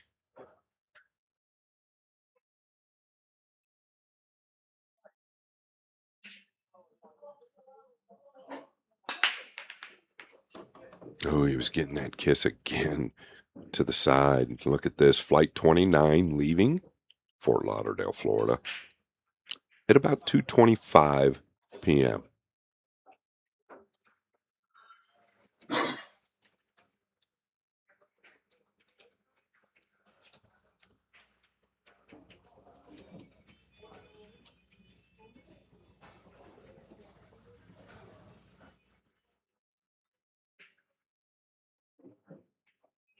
I mean, it's laying real natural. I like the effort he's putting into it. He missed 2 easy combinations the last time I called his match here on this very table, so maybe not his forte. But boy, sometimes you can overthink a combination.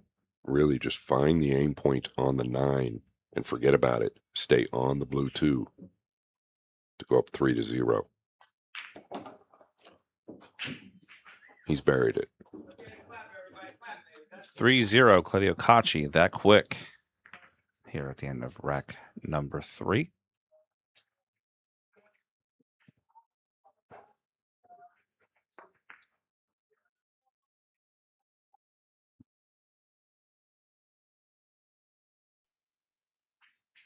Take a look at our crowd. Starting to file in. Knowing they're going to have an epic final here soon. Plus, we have an amateur bar box event going on alongside.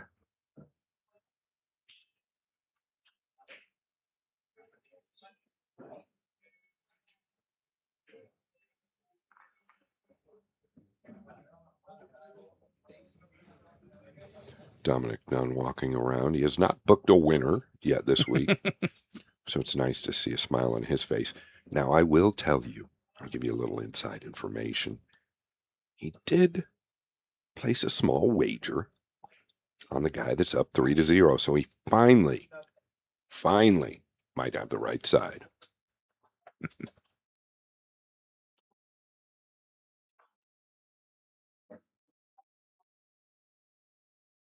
All right, rack 4, 3-0 on the score. Claudio, he is breaking.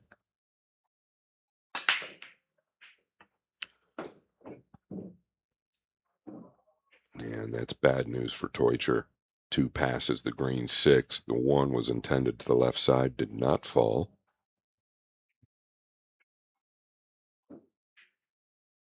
The purple 5 is down.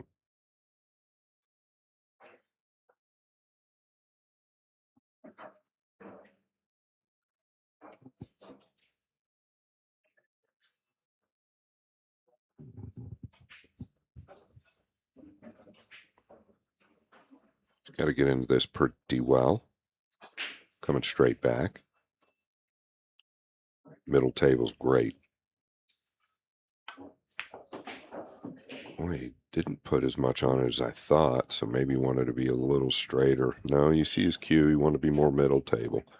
Almost like he let up just a bit. Distance is never anything that scares this young man.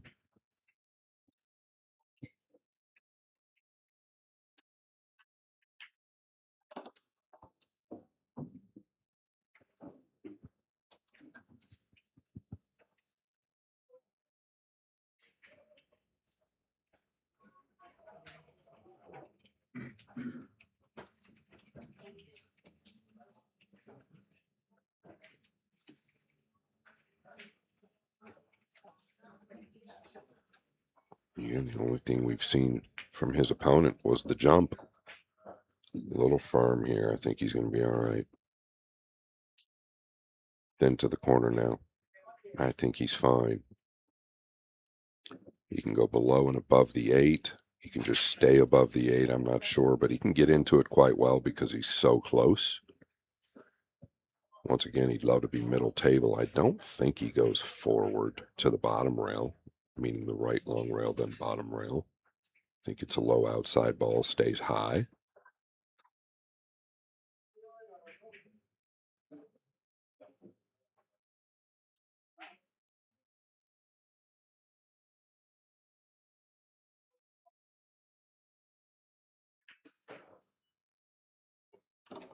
Beautiful.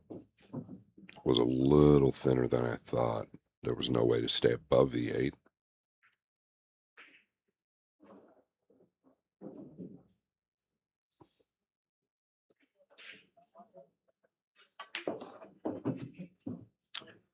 You know that's going to arc. This could be a problem. Did he get away with it? At that pace, the cue ball's going to bend.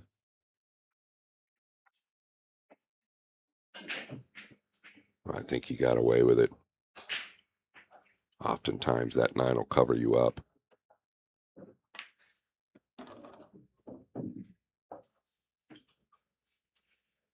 Yeesh.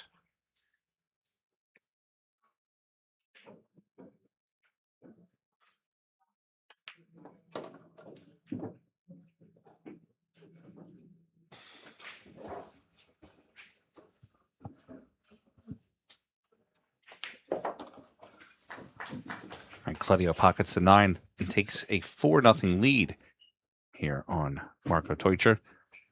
He's doing his job. Scotty's keeping him in the chair. Yeah, without question. Really is. One jump shot is all Teucher's had.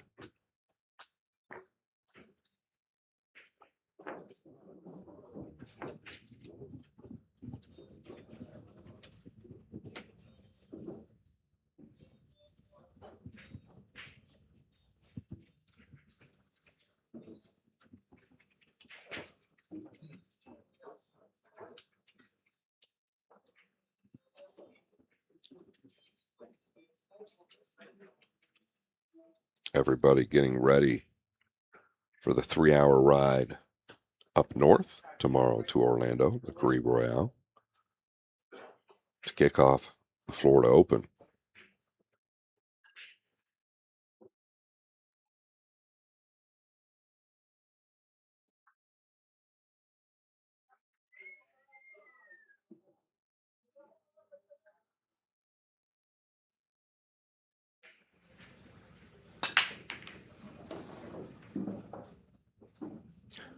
Frank, if you get a chance, could you give me his break speed? Sure can. It's up there. 18.27. Yeah, it's up there compared to many of them. I think his elder brother, Kachi, Eklund that is in the 20, like low 20 range. But 18.27 is up there with these guys. Another good look. It's thinner than we think to the side, but it's pretty natural back over for the 3.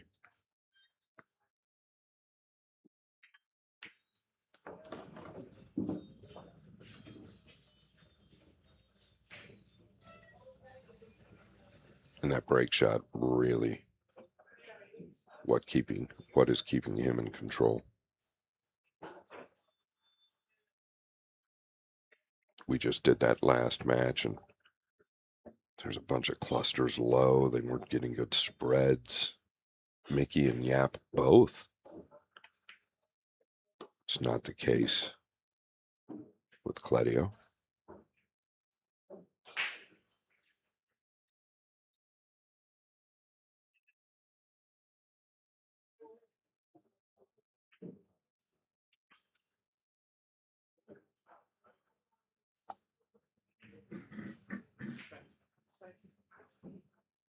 Yeah, so maybe in between here. Meaning if he just goes forward, he's kind of going at the green. So he's got to make a decision. Does he want to be on the right side or left side? I think it's going to be... Well, it looks like he might be going on the inside here. Yeah, he is. Great control. Boy, he's got this table wired for sound.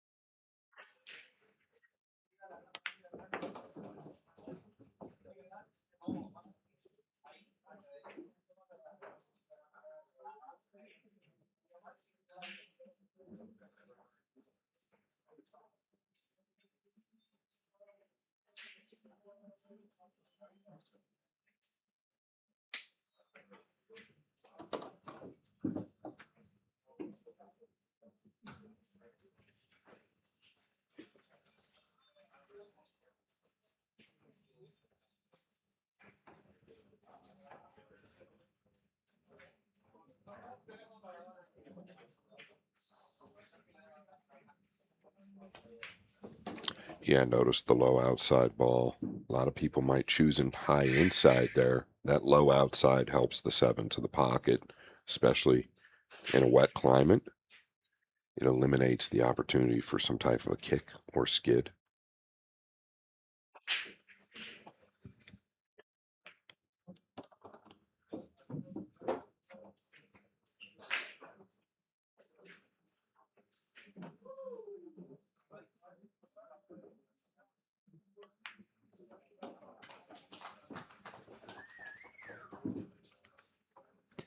And Cledio taking a 5-0 lead here in a race to 11.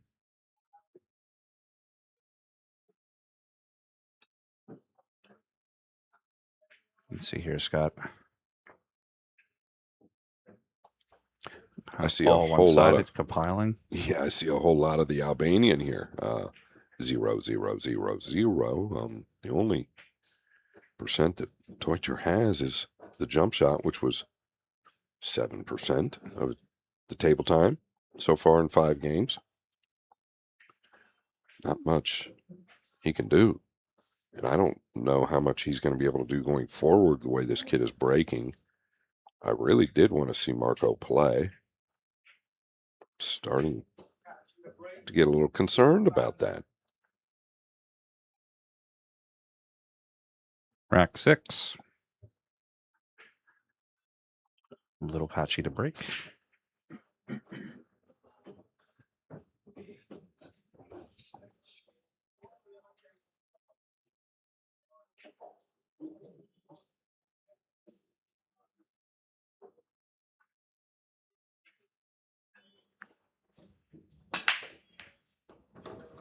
Yeah, big movement on the 9.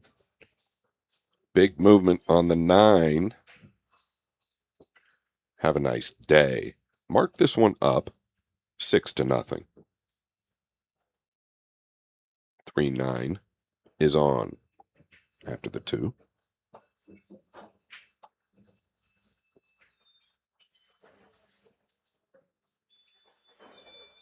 Could even come up for the 3 in the corner, but there's no need.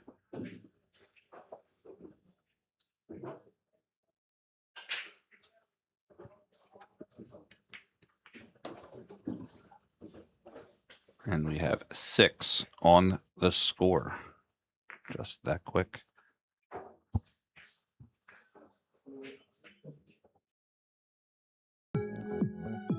Whether you're new to pool and practicing the basics, or a more experienced player performing drills to improve your shot making and positional play, the drill partner is perfect for you.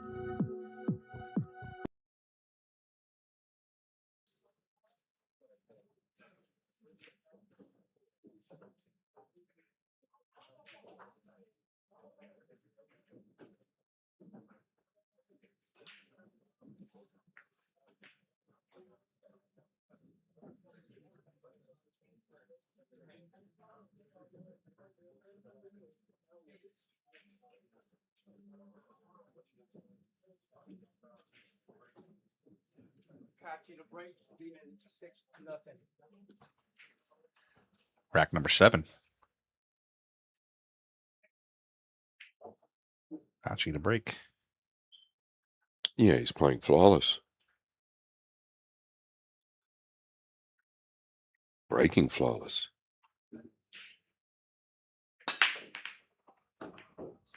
Ooh, big kiss from the blue, too. We might get to see Marco Teutcher. I do know Dutch, by the way. Dukin' in the Kookin'.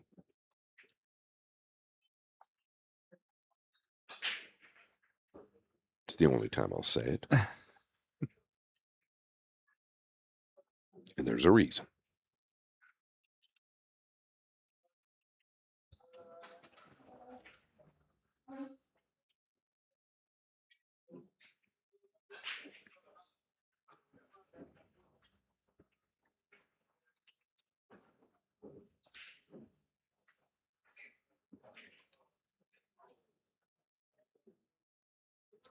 It's going to be the brown 7.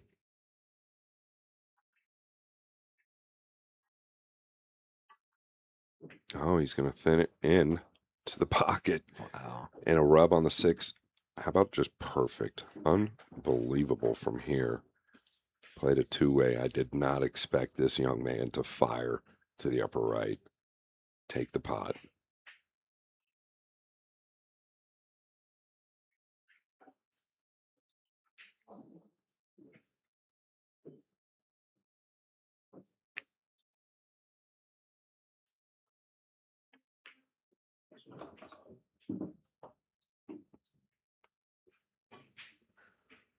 He's been knocking on the door literally for the last couple of years. So much talent. You've got to get a taste, though, right? The taste of defeat. You've got to get close. You've got to get that experience. And I didn't know who was really going to get there first, AJ Manis or Claudio Cacci, as far as breaking through. I think they're both going to break through. They're both at the top. But the longer time went on, I started to feel like it was going to be this young man, and I've said that on record many times. I think AJ more talented, but I think Claudio more well-rounded.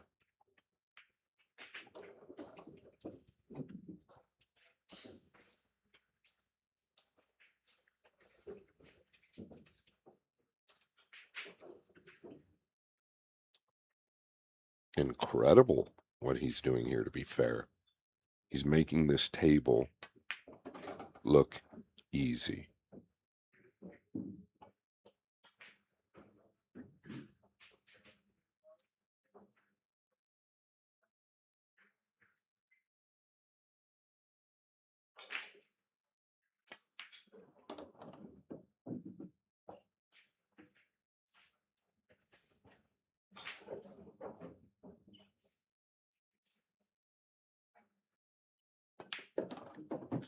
And Claudio out to a 7-0 lead here in a race to 11.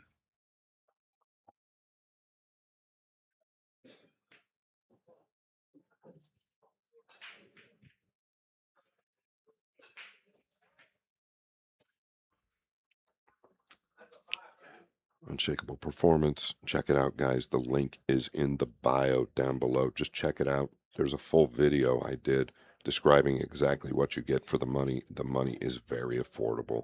It's a 3-tiered course. The course never leaves your phone or your laptop once you have it. We have learned that what the elites are doing, the amateurs can do. I've been teaching all over the country. I see it firsthand. Save 10%. Use code Florida10. Thank you very much.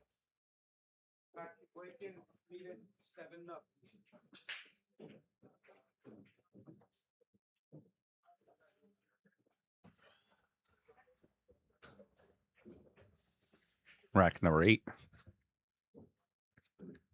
Gladio to break.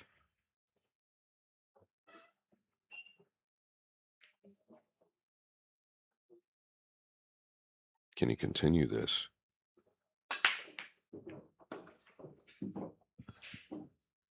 Where's the 2? Well, I don't know at this point. I don't want to say anything after the last 2 ball he made, but this is a little different. He has called the push.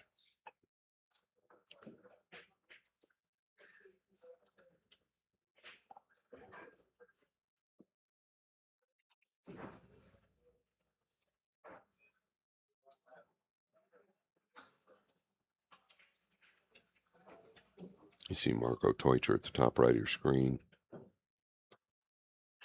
eagerly waiting for anything at this point.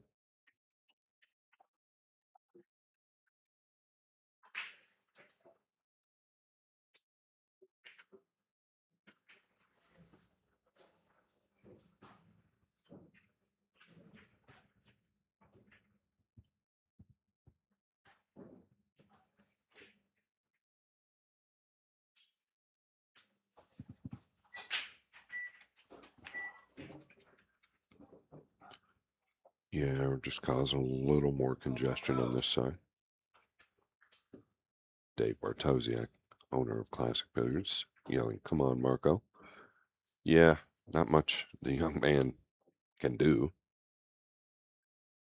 Probably like a deer in headlights at the moment, afraid to do anything. I don't think he wants to give this back. You can chip off the left side of the 2 with an outside ball, come 1-2 out of the top left corner.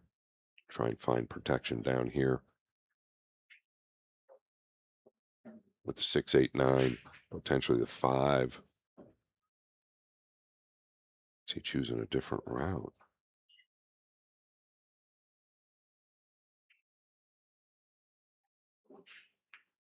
Yeah, watch out. Don't want to hit the 6. You don't want to find the corner. He just grazed the 6. That's going to help him, actually.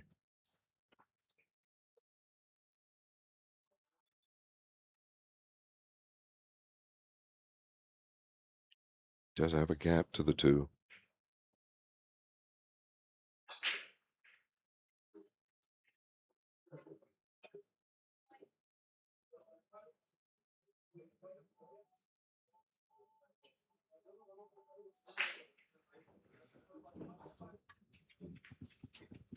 Shaving the left side, coming all the way down. He's going to smash into the 6. So this is the first open look in game number 8 for Teutcher.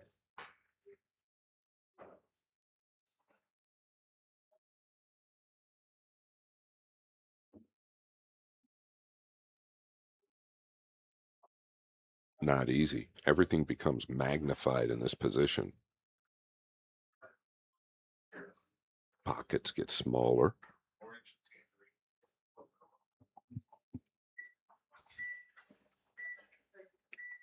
Yeah, and that's why he's taking his time, right? This is the first actual look he's had. So, although to most of us it seems like an easy ball, it's anything but.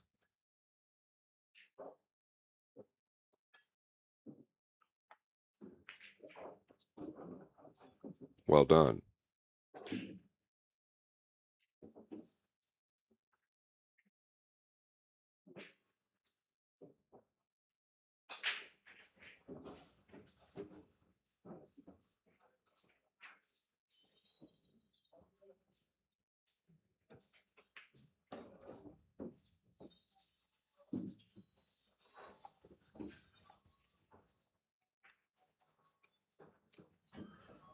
wants to maintain some type of angle on the 5. You could float forward as well, kind of like a drag stroke, but I'm pretty sure he wants to put a little pace on the 4 to ensure the make. So he's going to stay above it. The purple 5, that is.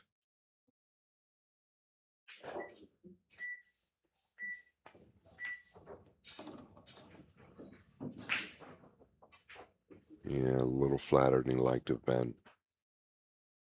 Now he's going to have to work the cue ball.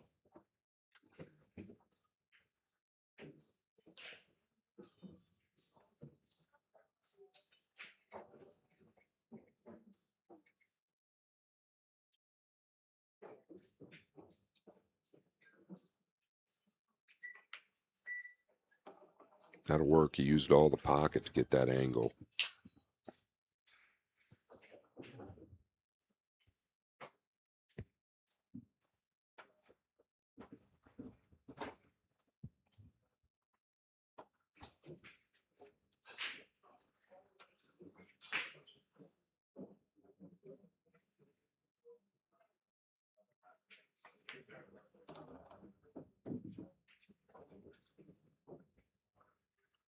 So far, so good. He's handled this quite well. Watching him practice prior to start, and he looked very good to me.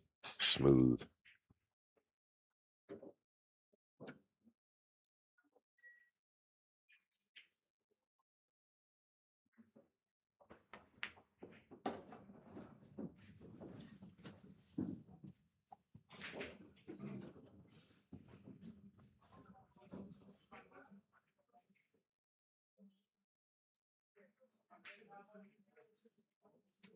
And Marco 2 away from getting himself on the board.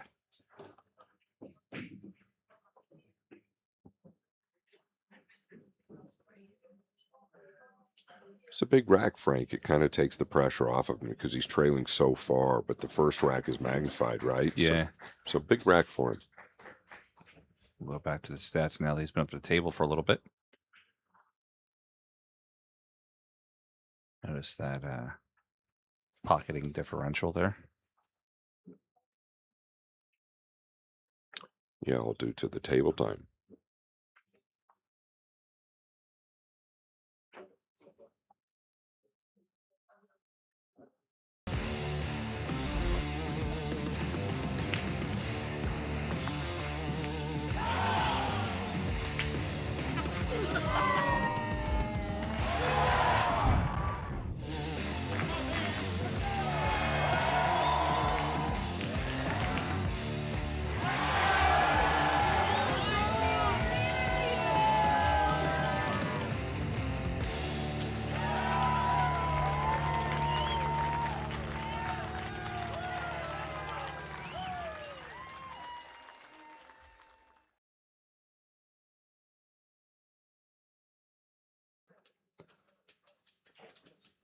All right, 7-1.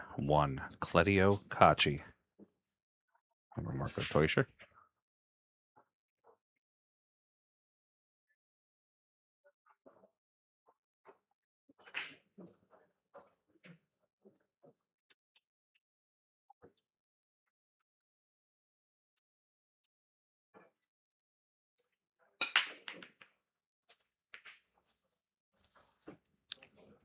One ball did not go on the side, Scott.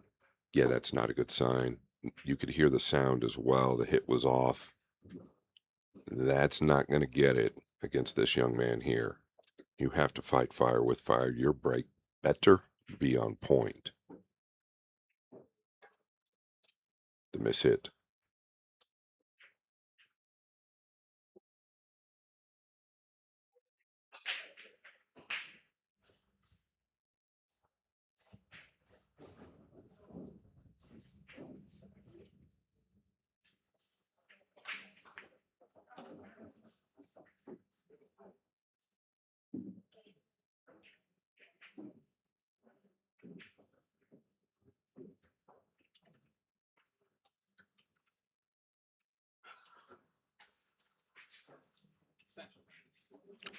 On the extension now. So for him, This is the biggest shot of the rack. He must be pretty close to the 7.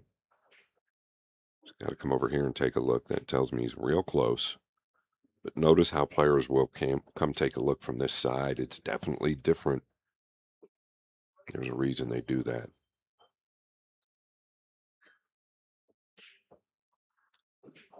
Okay. This changes everything.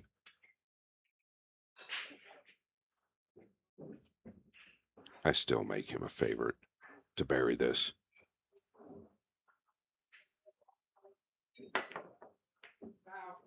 I take it back. Look at what he's done here, Franco. He's tied the 7 and 9 up. The carom is on. With the 4 being in the proximity to that top pocket, Scott, I think it lends for Marco to break open the 9-7. With the 4. See how close the 4 is at the top right. So when he plays the 3, does he think he's going to run into the 9 and open it up? It's a good question, actually. That's a good point. I was thinking, I thought you were saying, can he break him out with the 4? Yeah, you could potentially do it with the 3, but I don't know that you need to if the carom's on. It might be a little chancy.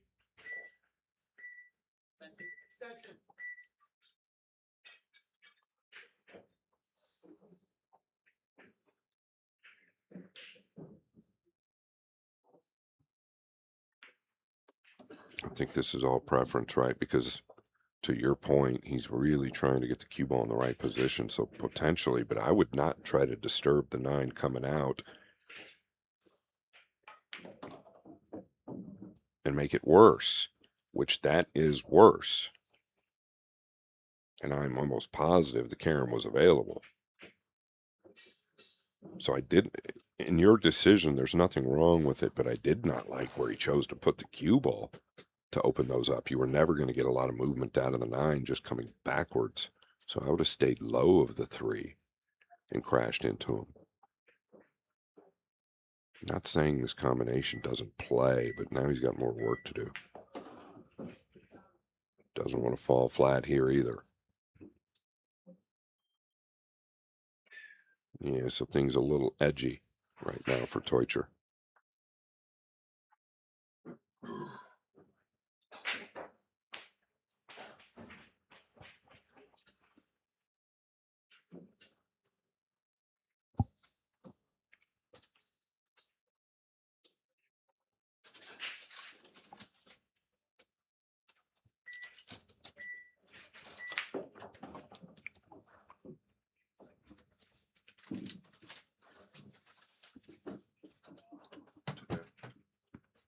Knives and forks.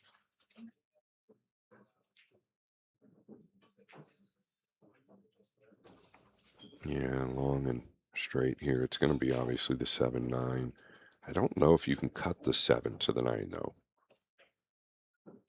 Notice the 9's a bit out from the rail versus the 7. So you might have to go rail first on the 7-9. Yeah. We're going to find out. It's close. I think he can, actually. You're going to have to use a bit of right to turn the 7 outward. Notice the right spin. This is tough. This is very tough.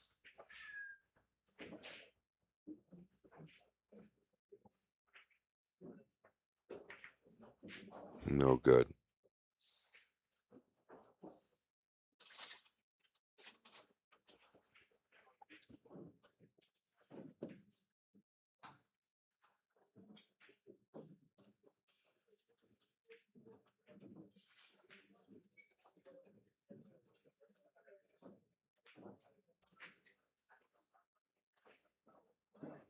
Yeah, does he try and run into the 8 here?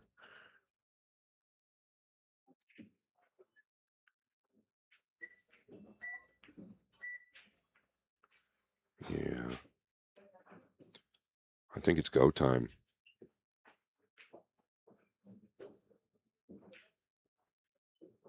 I think you've got to elevate and take on the right side pocket here and maybe just try and do a little something with the cue ball in case you miss it, like some type of distance or tuck just below the left 9, or excuse me, the back side of the 9, which is very tough to do.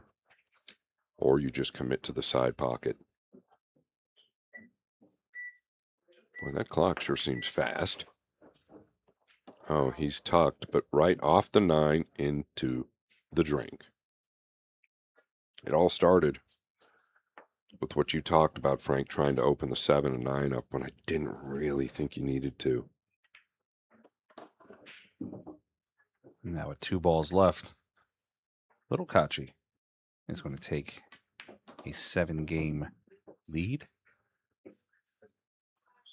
I think maybe at the end of this tournament, we might be calling him Big Kachi. 8-1 on the score. Gonna have a player break.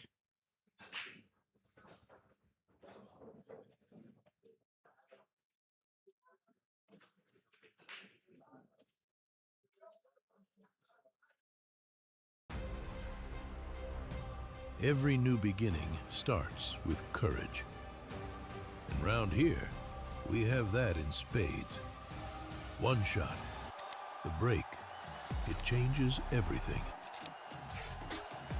Made better by pressure. 2 rivals at every table.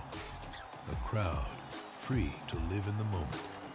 From the 4 corners of the globe, the greatest players arrive, chasing more than a title. $500,000. 6 days of pure drama and unrivaled tension. And when it comes down to the final, they'll need every lucky 7. Take 8 seconds to steady the heart and sink the 9 for glory. The U.S. Open. Witness history in Frisco, Texas.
Keep your breaks, leading 8-1.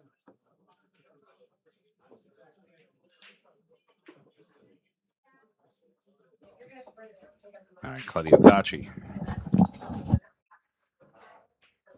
Back from his break. Scoreline 8-1. Claudio breaking. He needs 3 left to get himself to the finals.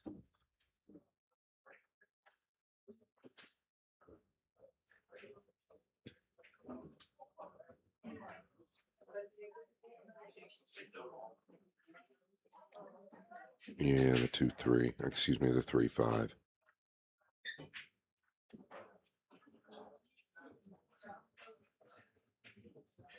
Cue ball in a tricky position as well.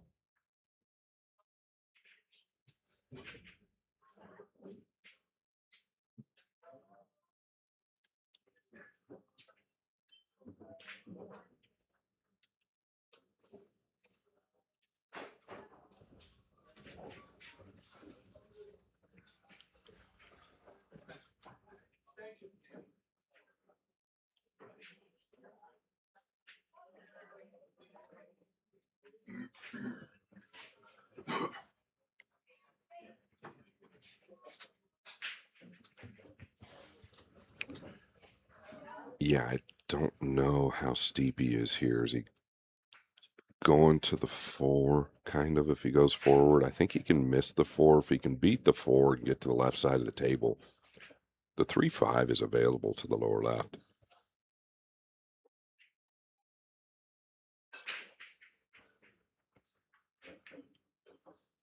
Oh, he was dead straight in.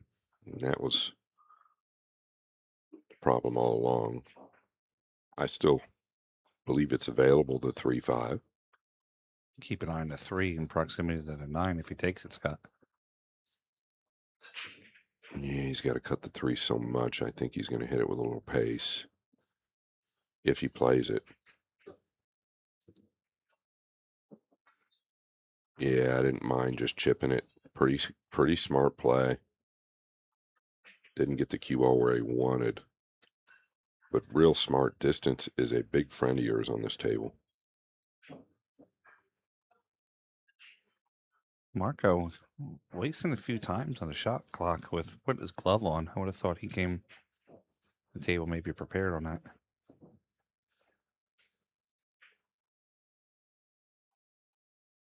Clearly going to use his extension here.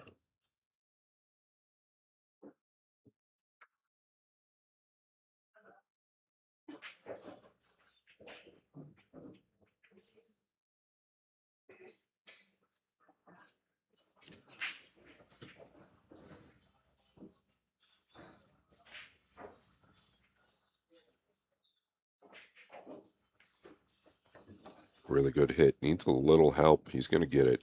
He's deserved it. Pretty hard not to come away with a shot going back up towards that ball.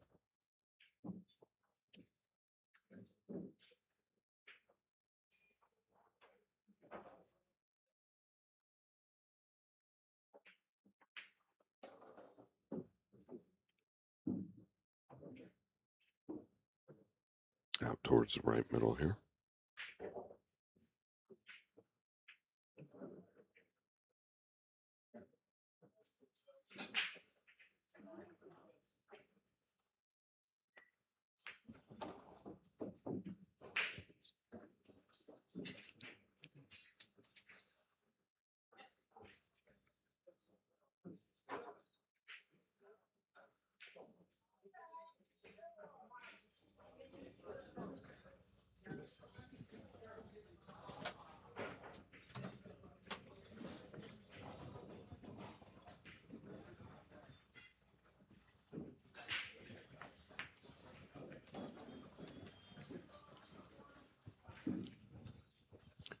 Smooth sailing.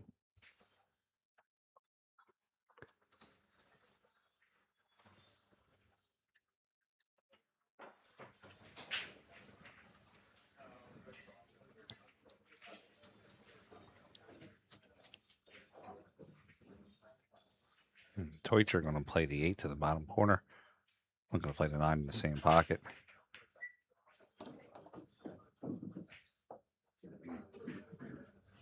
Marco cutting into the deficit.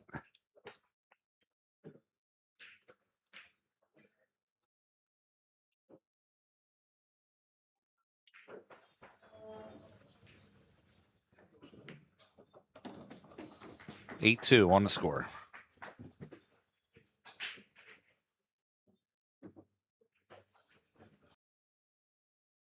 What's up, everybody? This is Dave from Classic Billiards down here in South Florida. We do things a little bit differently here compared to your old pool hall. Doesn't smell like mothballs. It's not exactly a library, and nobody's shushing you like this is church. We're all about having fun, eating chicken wings, drinking beer, and knocking some balls around. Don't let that mistake you. We still got the skills, baby. So if you're ever down in South Florida, come check us out at Classics.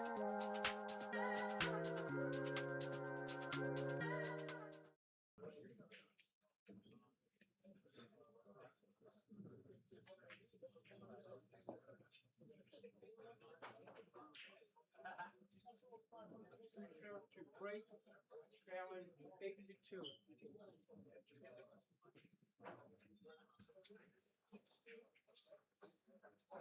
All right, rack number 11. Marco Teutsch to break. Trailing 8-6. 8-2, bud. Oh, wow. I'm sorry, 6-game deficit, 8-2. Yeah. And it's a big deficit in this format, right? Because you're really asking a lot to constantly get a look after the break. I don't know. Hard pressed to believe this 2 passes the 4.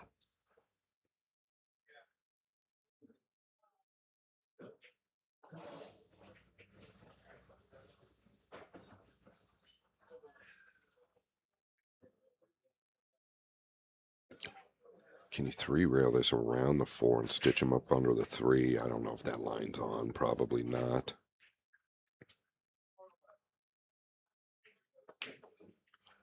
Oh, well, that's exactly what he did.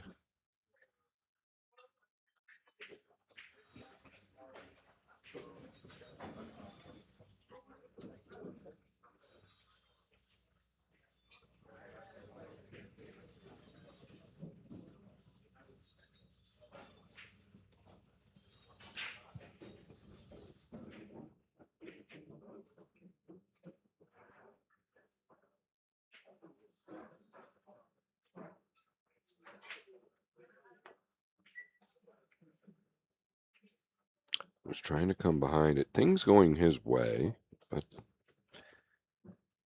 kind of deserves it. He's playing very well. Marco, par for the course. Breaks him well, finally.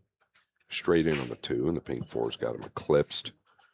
Claudio trying to kick behind the 2, catches it going in, and puts Marco in an extremely tough position here. Can you kick behind it from the right long rail? Yeah, this is nasty. I don't think you should go straight at this. I don't know how you get any separation. The double kiss is available. He could trim the right side of the two, but boy, it's so tough from where you are. Is the right long rail just not available to kick 2 rails behind the 2?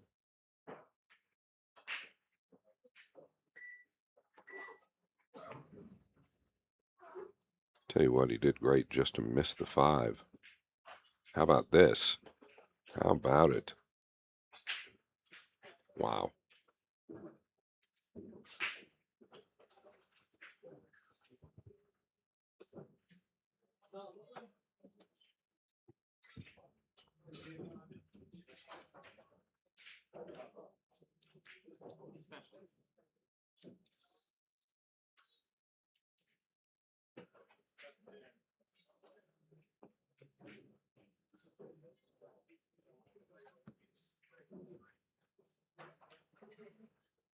Yeah, this just to keep control of the table. If he can knock it down. I don't believe position is on.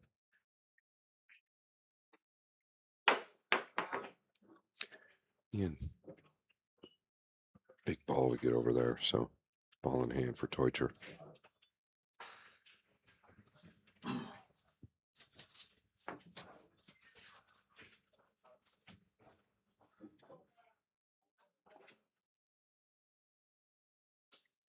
Four to the 5 now. A little tricky.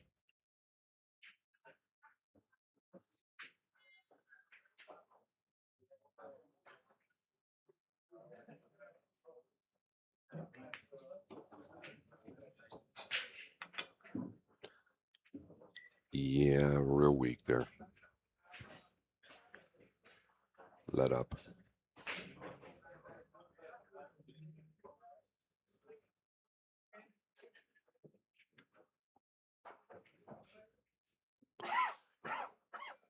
Can you go forward and cinch him up under the 7 here?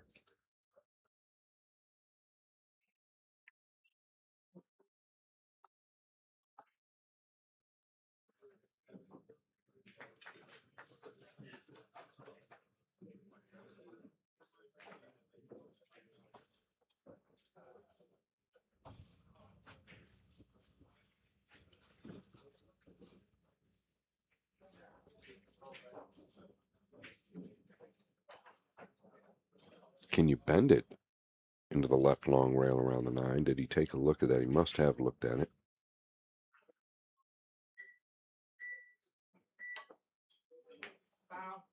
Boy, I felt like that was tough going that route. I guess he couldn't bend it around the 9 and 7. Still tough here. From the 3 to the 4.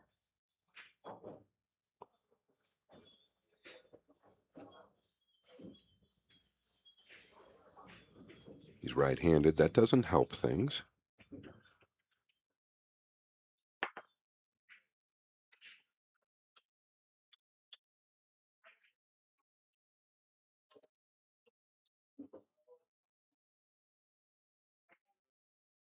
And you're giving yourself a big reach with ball in hand.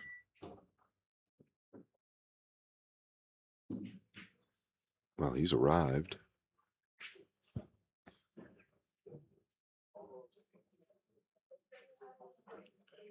See the cock of the head there. He's falling on a funny line. Yeah, he's almost straight now. And if he goes forward, I think the side pocket's the issue.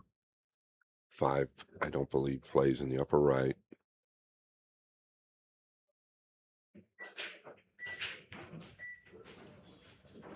Pretty mature play. Instead of trying to force something. Seems a bit negative right now. I don't know his game. I've never called it before, so I'm learning with you guys.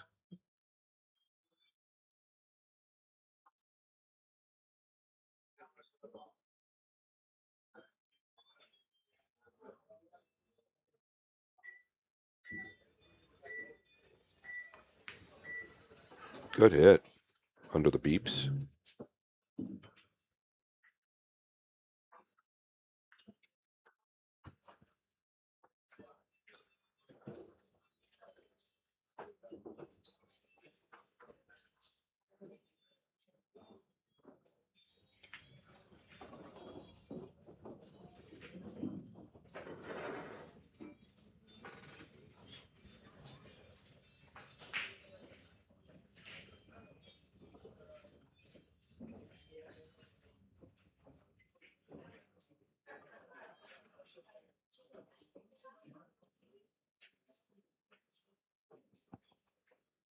Open bridge.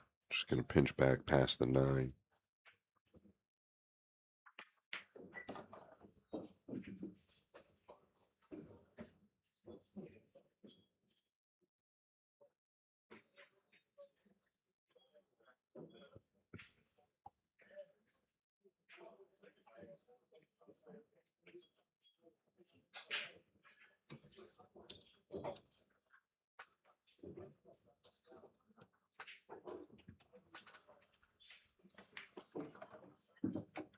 And Marco with 3 rails on the 8 ball brings a cue down to the right of the 9 ball. He will play the 9 ball in a side pocket. Make the score now 8-3, chipping away ever so slightly at Cledio's lead. 8-3 on the score.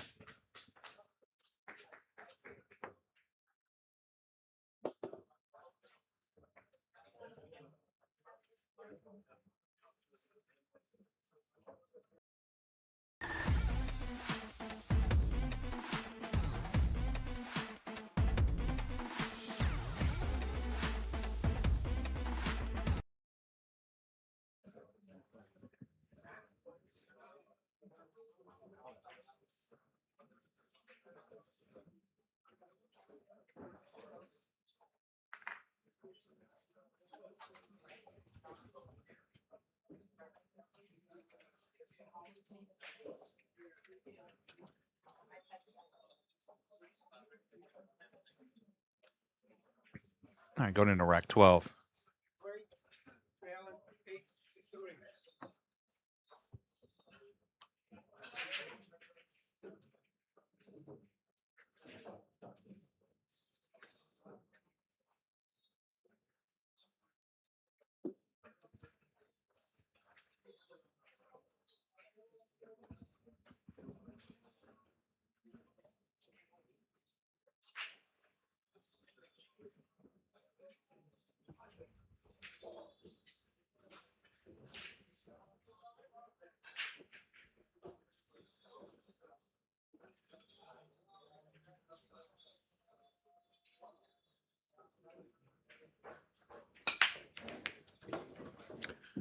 Big movement on the 9, and it's a golden break. He's cut the deficit within 4. It's one of the first golden breaks I've called all week. Actually, it is the first golden break I've called all week.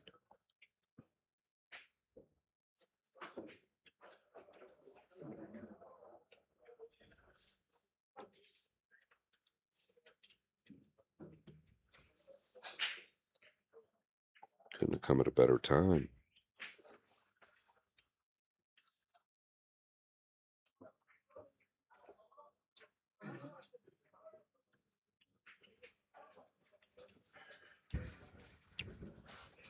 I think one of the reasons the golden break's been a little bit lackluster this week is the bed of the cloth or the bed of the table's a little bit slower. It has nothing to do with how the table was stretched or how the cloth was stretched. It's just the humidity.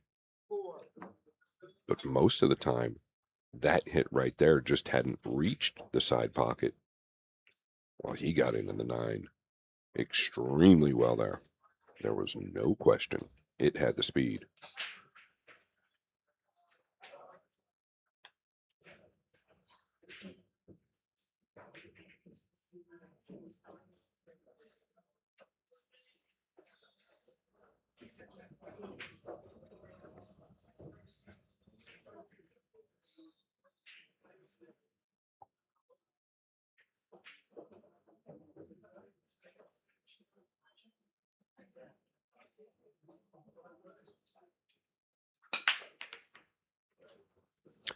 All right, same guy.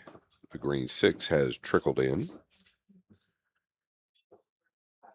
And looky here. Natural down to the blue 2. Things looking up for Teutcher.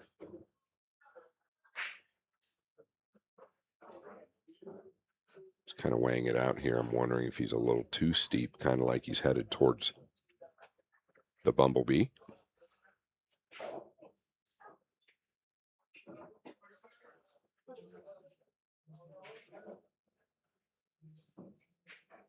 If that's the case, he's probably going to have to put a little more pace on it. Kind of arc the cue ball after contact with the 1. I think this is a little thinner than it looks. We're going to know here pretty quickly.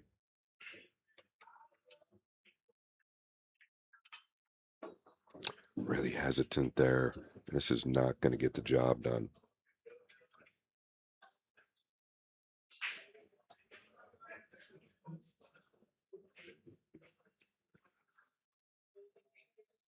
Boy, I feel like he talked himself out of that. You've got to hit it at the pace to clear the 9, regardless.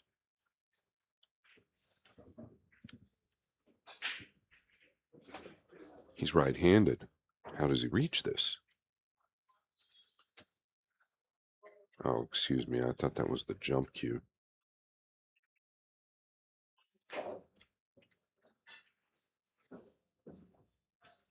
Yeah, you might want to just come straight behind this 2. Maybe use the 7. Send the 2. No. No contact. No rail. There was contact, just not a rail.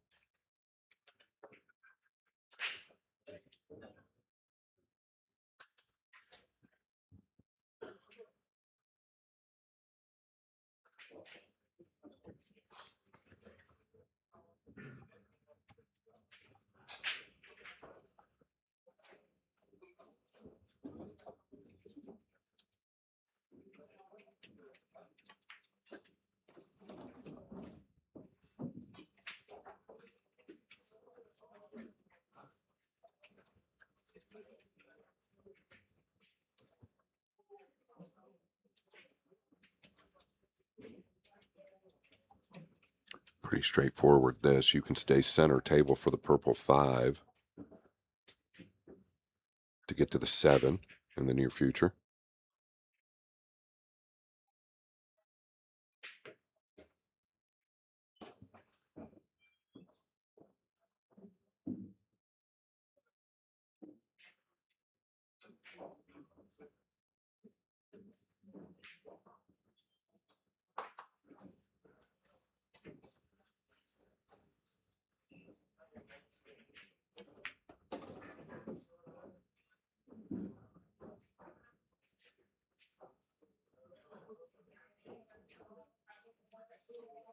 Steer clear of the right side.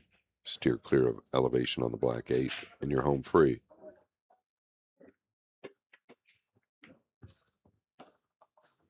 That'll be perfect. Great touch by the little big guy.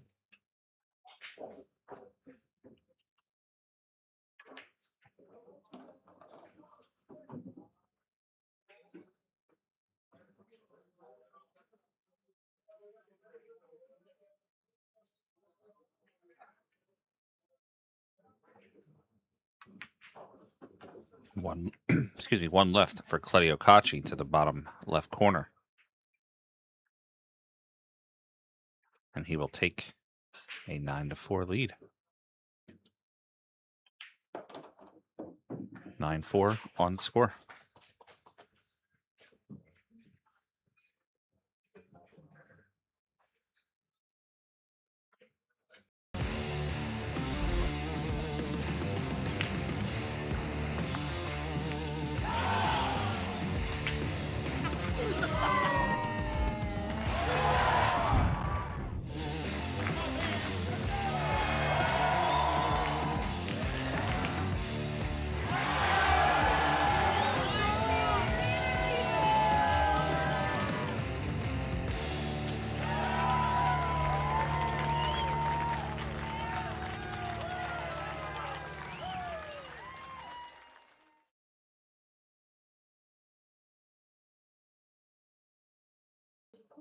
It's got 6 break and runs for Claudio Cacci in this matchup.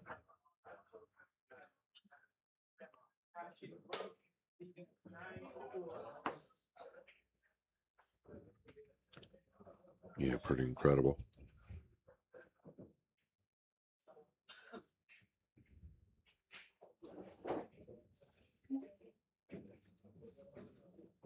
Seems like his pace is toned down just a bit. Oh, big action into the 9. Just short of the corner.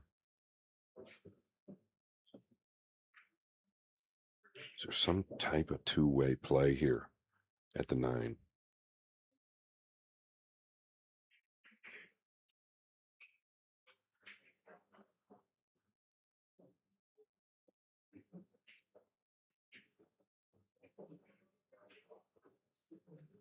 Doesn't need to be at the 9, to be honest with you.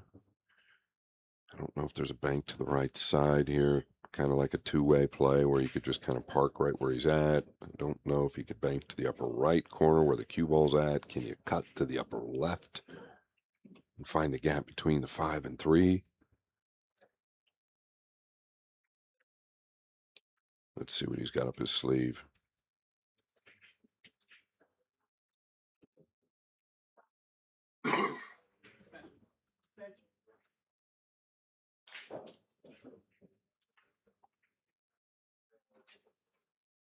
Got to be careful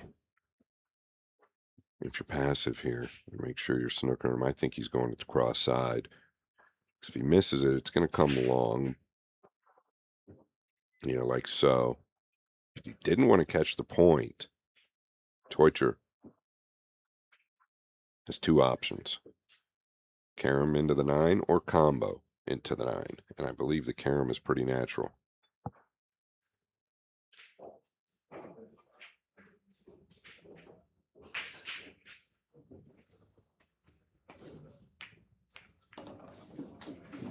Yeah, he's got it down. Boy, the score could be a lot different. Tide might be turning. 9-5. Claudio Cacci has a 4-game lead now, Marco Teutcher.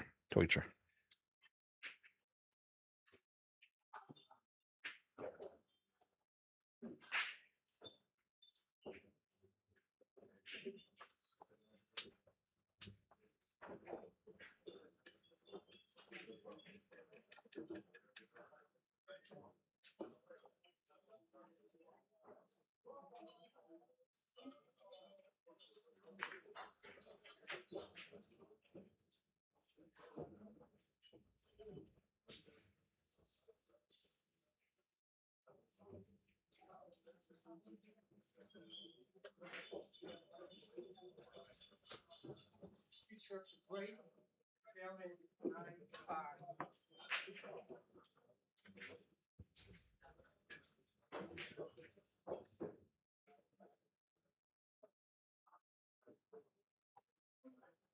9-5 on the score, rack number 15.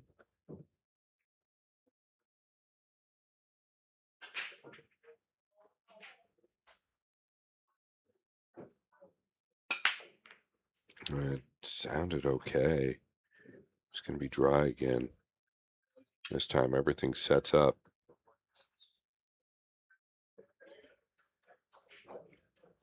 One was just short of the side.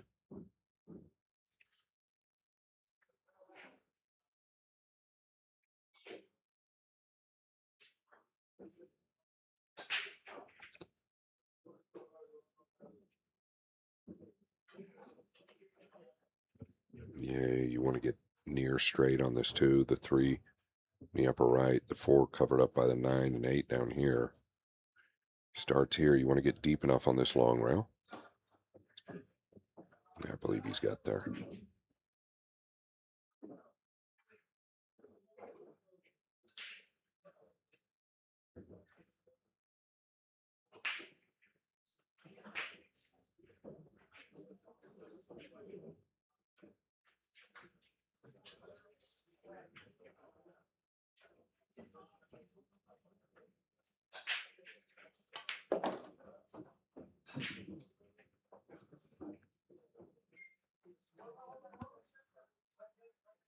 possesses a lot of power with that high ball, just like his elder brother. I don't know that there's anybody in the sport today that has more power with the high ball than his brother, Eklund Kachi.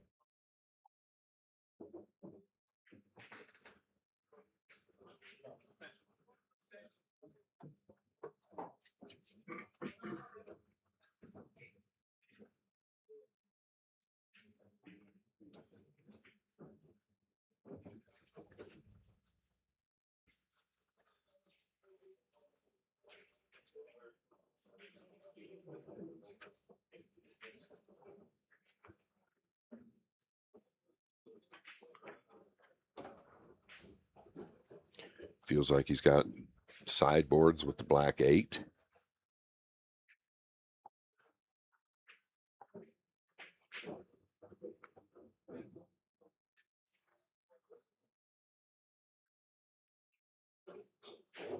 Not easy. This is not easy. It can be missed. There is no question.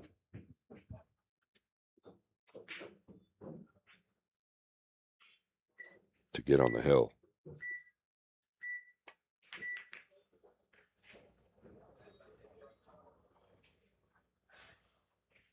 With the angle he had on the 3, of course, I never miss up here, but really with the angle he had on the 3, I thought that he was going to come twice down for the 4 in the upper left, or once down for the 4 in the right side or the lower right corner. I felt like that combination was always going to be tough.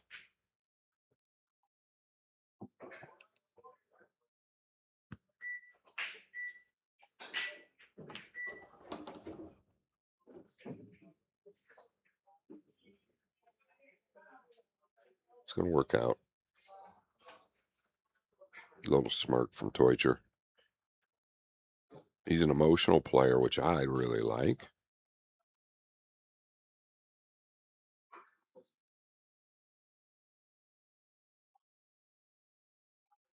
And he's not out of this match.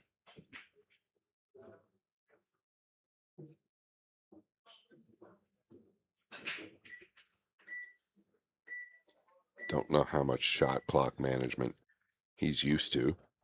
You touched on it earlier, Frank. It does seem like maybe at times just doesn't have a lot of experience with it all the time.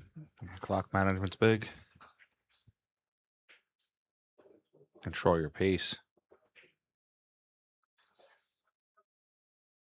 If you have to start hurrying up, then that's when a breakdown of mechanics happen.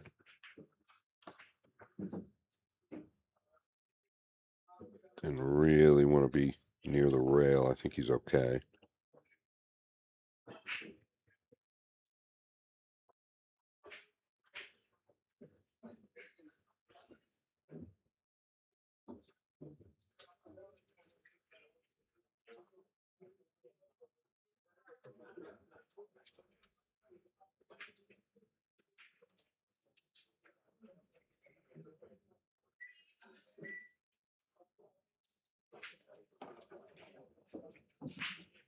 I like the way he played it. Just cinch it.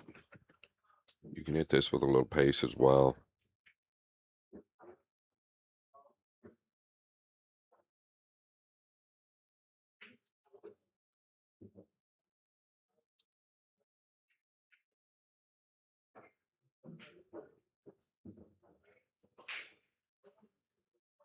If this is missed, it's overcut.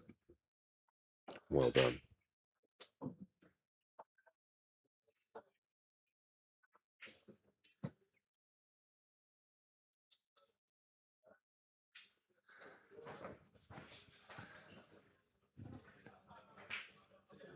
Marco Teucher.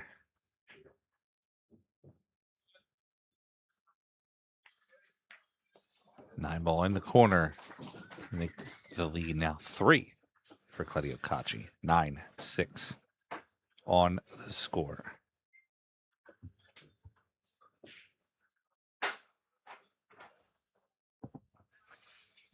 Look at the stats. 6 breaking runs, Claudio Cacci. To Marco's 0. Claudio, 100% on the break, 80% in the one in the side pocket. whereas Marco is 60 and 40.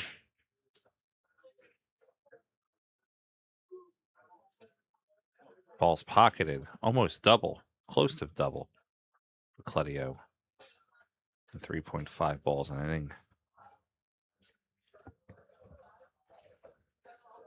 Information provided by the Pool Stat Guy. Check it out at thepoolstatguy.com/BSN.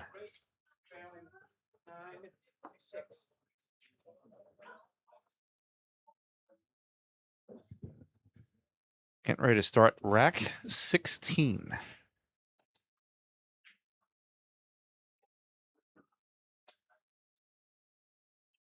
Cledio in the lead by 1.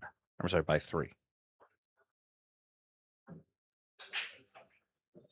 Teutcher having a little conversation with the cue ball. Whatever he told it was right, because he's got a good look at the 3, and everything is open.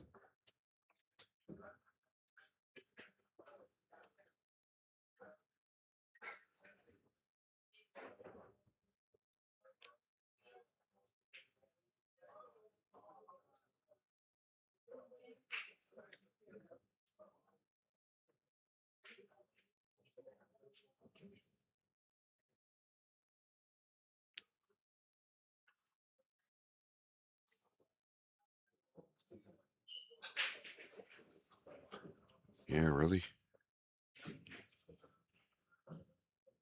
uses the clock.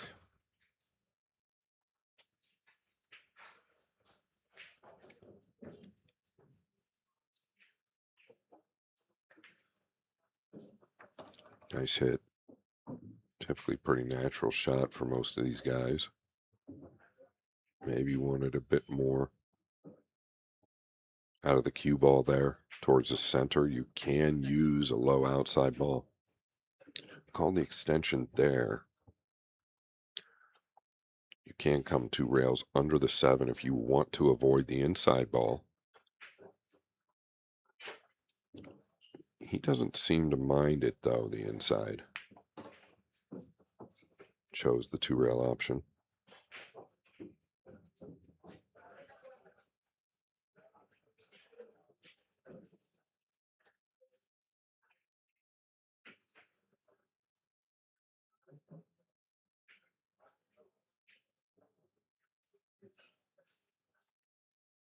Really is clawing back. These next 2 games are massive. If he gets out here, he can do something next rack. Claudio Cacci going to have some real pressure on him.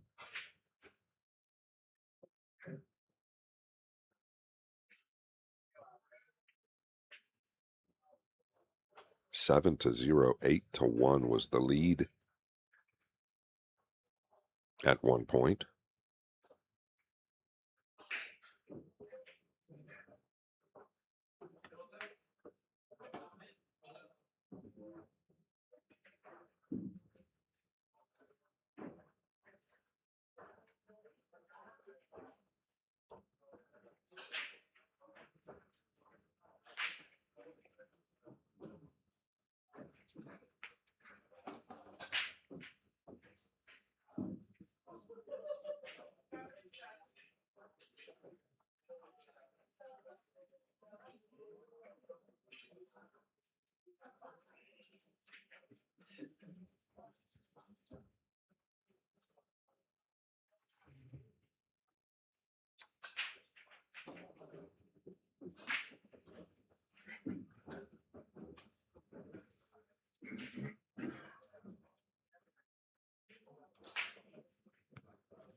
One more for Marco Teutcher to come within 2 of Claudio Cacci.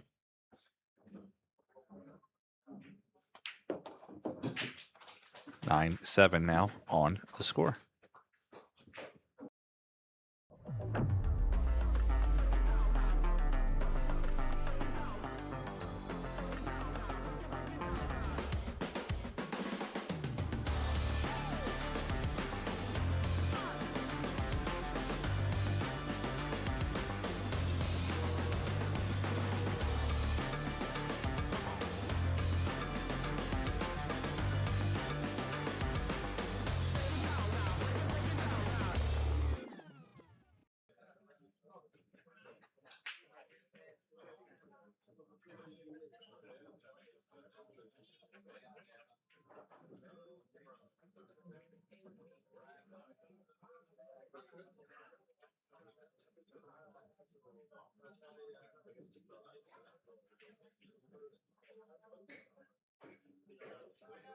Feature to break.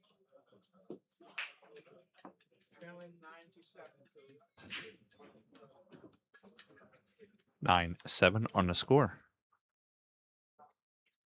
Twitcher to break.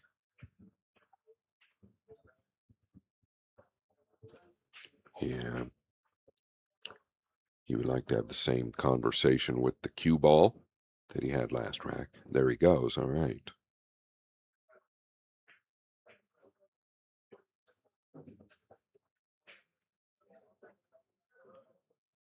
Very particular in the placement. A lot of that is mentality as well.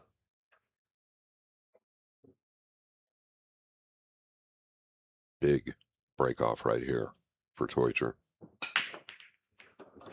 Oh my, what movement did he have on the 9 there? It was massive, but got a big kiss. I don't think the 3 passes the 5. So going to have to manufacture something here.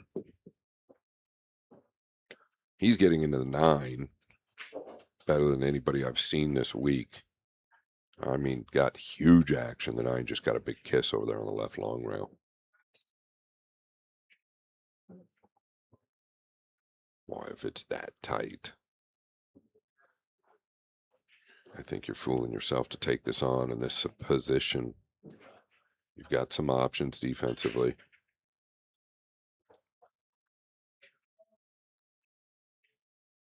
Of course, the payoff is big. If you could bury it, I think you're asking for a lot. Can you float the 3 to the top rail and just use the purple 5?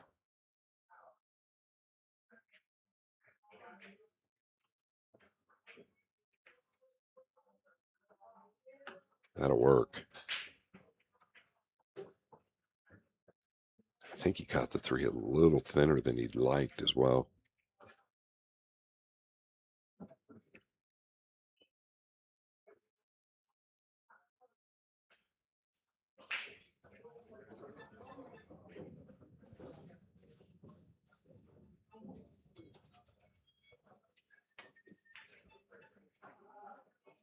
Great hit. Came to the second rail.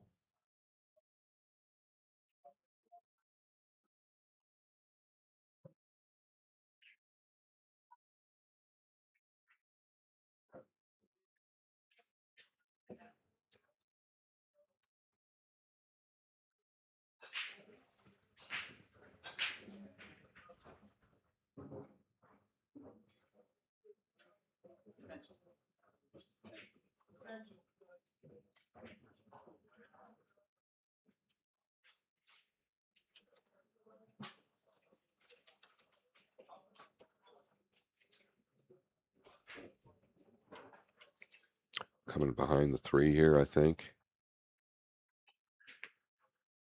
Oh, this is great. The 7 and 8 are going to be big in play here. Teutcher knows it. Not going to like this one, I don't believe.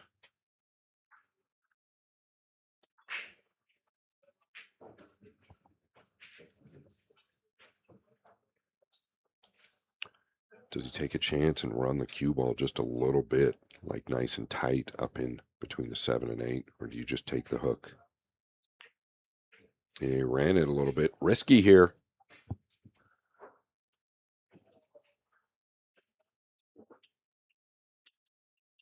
That's an error. Big time. You had the Great Wall of China there. All you had to do was hit it easy. I understand why he wanted to run it, but you're leading 9-7. Don't take the chance.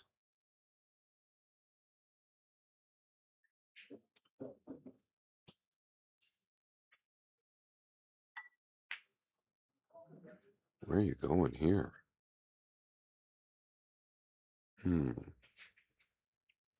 Maybe caught it a little thin. think he was trying to use the 4 or the 5 there. Probably the 5. Nice and tight, 2 rails up behind it, and just lost the cue ball. A little thin.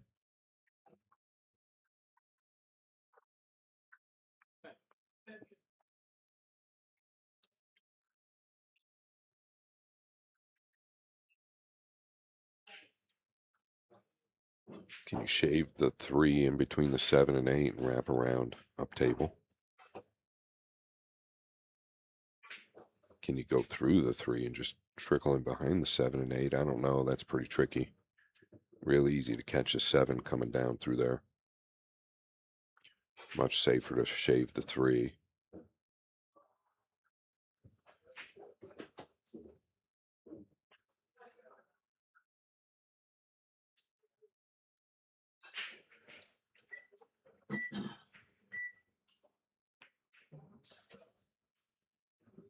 Oh, very clever. That's that snooker background right there. I overlooked one for sure. That is big. That is really big. What a great shot. Cue ball too flat here to even get in behind the 7 on the bottom end to the 3. Might be time to think about tying something up.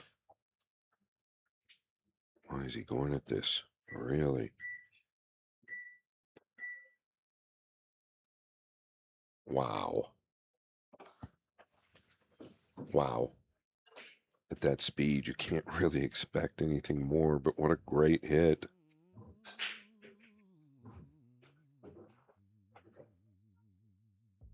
I think he can jump this. Yeah, he's going back for his jump cue, Scott. Yeah, and he's hurrying. When I hit it full, I wouldn't try to make it. Oh, boy.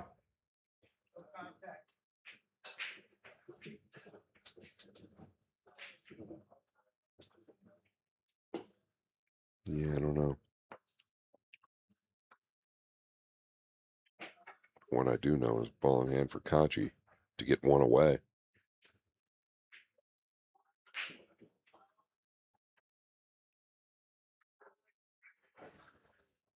To his first final of a real event, I think, in his career, as far as something with a little merit to it.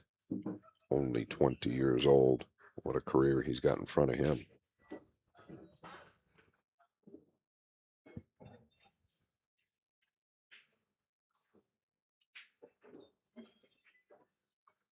His elder brother, Eklund, has been recognized throughout Albania as one of sport's best.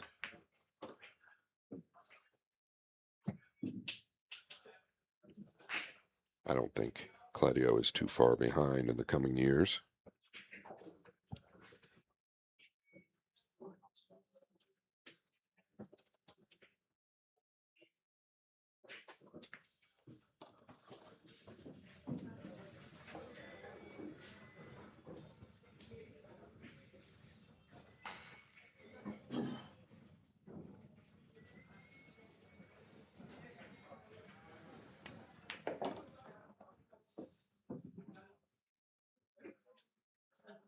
And 2 left for Claudio to get to the hill.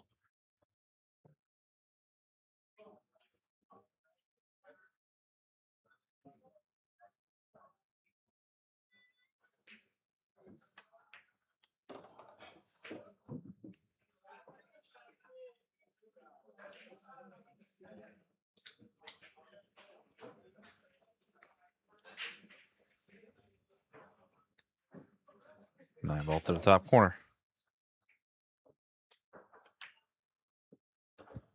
Claudio on the hill now, 10-7.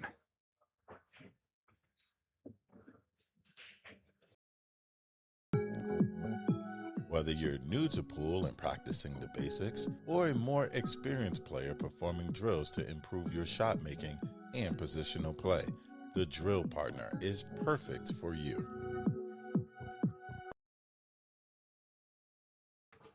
Unshakable performance, composure, beats chaos.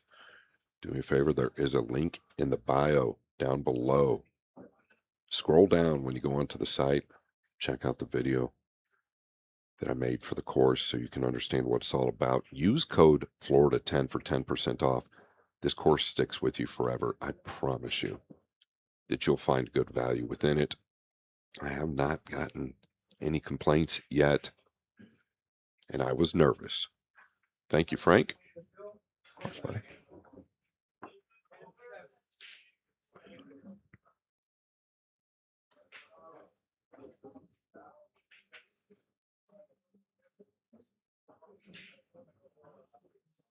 Well, Frankie, is it his week?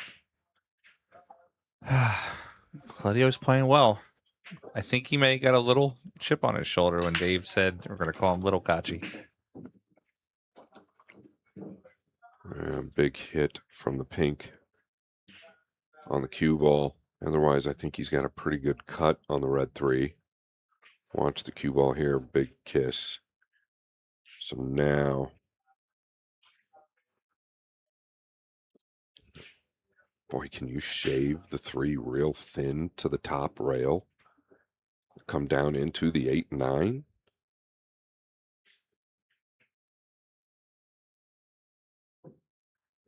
He's taking a look. Can you just send the 3 to the 8-9?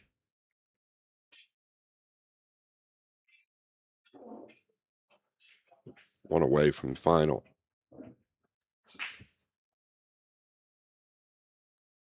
Can we get the overhead, Frank? Sure can.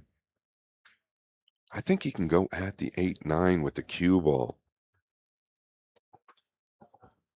Not sure that that's what he's going to do, though. Okay, pretty passive. But I do not blame him in this position, up 10-7. Teutcher giving him his props. Teutcher not been the best with the jump cue.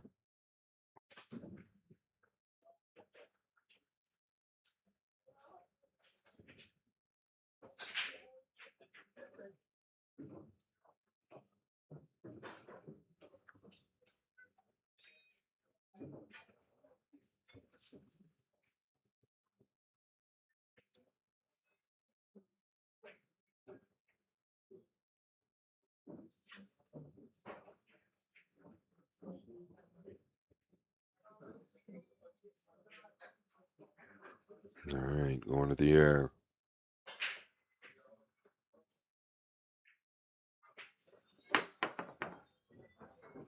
Once again, misses the intended receiver, and this could be curtains. Big Frank. I might have to agree with you on this one, Scott. 20 years young. He's been knocking on the door for at least the last year. I feel like he's playing as good or better than his elder brother. Is he looking to bury him in behind the 9 here? Wow. I would have thought the 3-8-9. I'm a bit surprised at this, to be honest with you.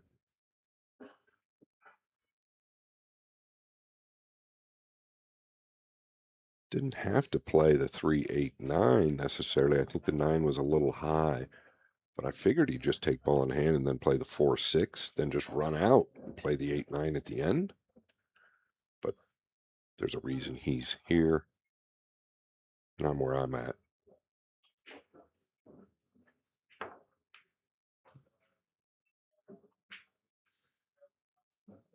Well, now I assume he'll take the run out.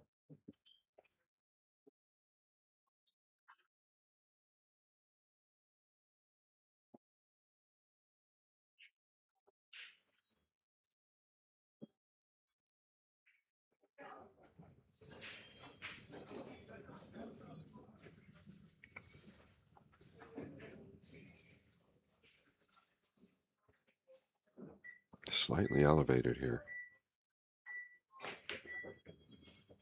Yeah, is the moment getting to him a little bit? He had ball in hand. With everything wide open, the 4-6 was not a major problem. He's not been in this position to make a final.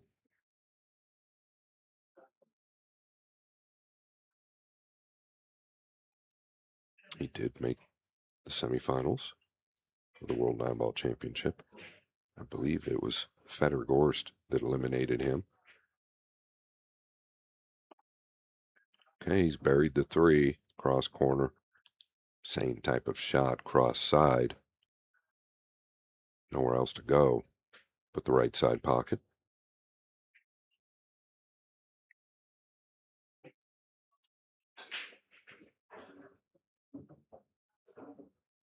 Now he's drawing this. Okay, it's turned out okay. Felt like you could avoid the 8-9 with a high ball. Took a big chance there. He's going to weld him up here behind the 9. You need to get him really behind this 9.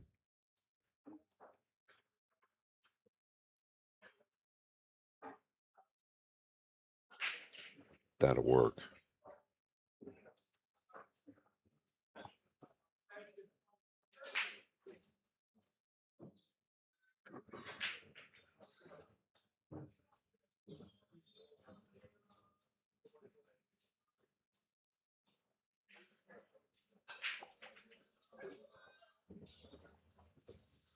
Yeah, he's completely cut off from the right side. Job well done, Marco Teucher.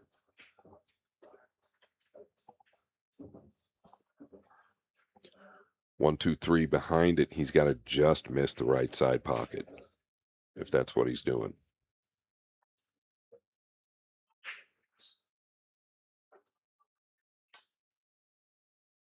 It's too short. Got to hit much higher up.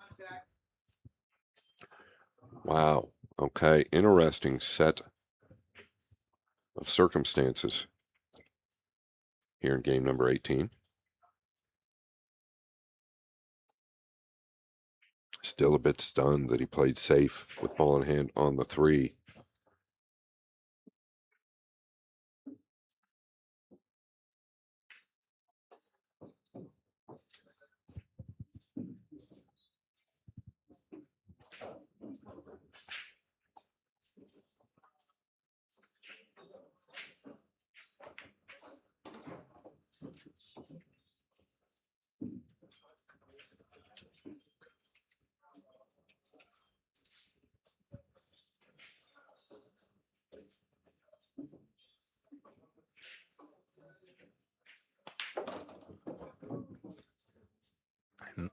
Marco Teucher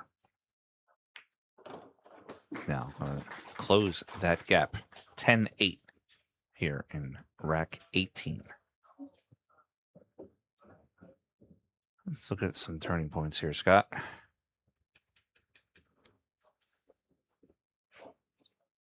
Yeah, table time is equaled out quite a bit more than in the beginning. It was like 7% to Teucher after the first 7 or 8 games. He really didn't have a look. Things have gotten a lot closer. 71% Frank in the break success for Teucher versus 100% for Kachin. I think that's the difference in the match. We were out to an 8-1 lead in the beginning. And then that was the first 9 racks. And then in the following 9 racks, it's been 7-2. On the other side for Marco. Brings us to a score of 10-8.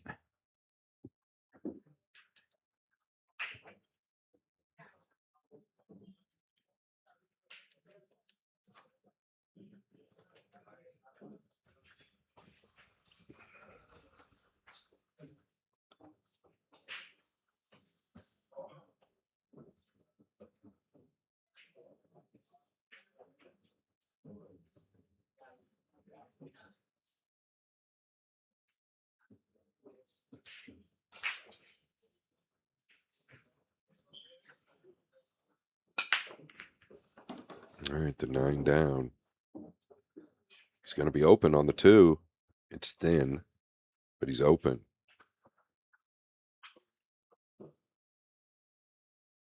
Cannot ask much more than this. I don't really think it's a problem. He's got options on how he wants to get to the 3.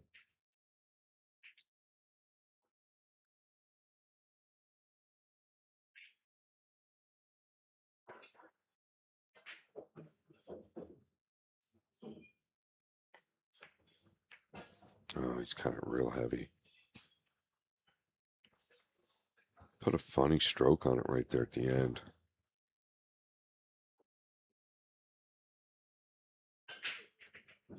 "35 years old, Marco Teucher.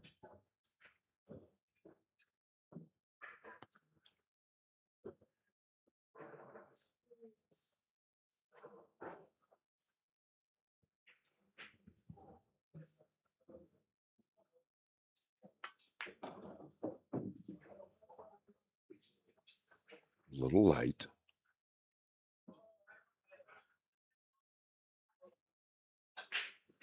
Can't go forward.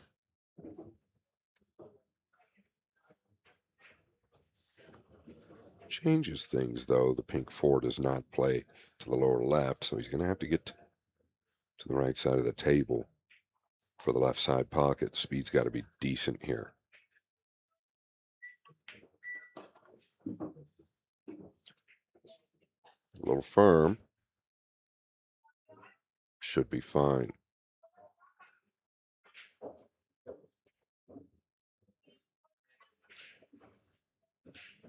Going to be interesting to see how he handles himself in the finals.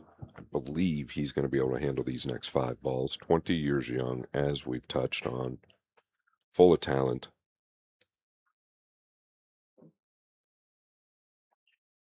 Years ahead of himself in the maturity department, for sure.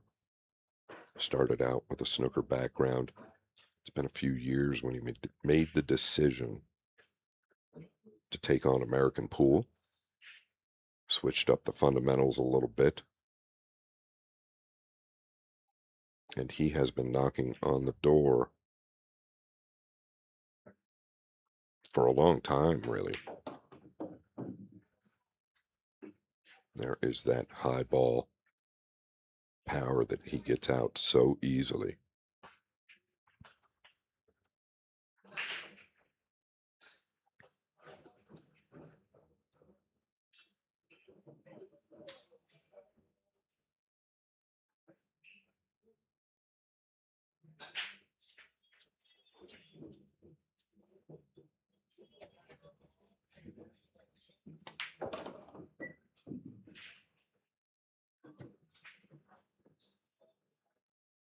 He will go on to face Mickey Krause, Frank.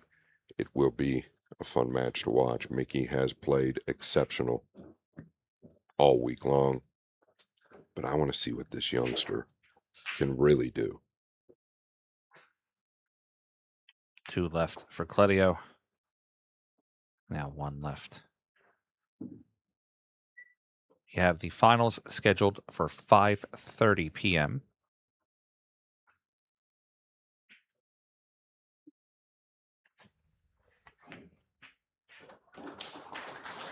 And young Claudio wins the match 11-8.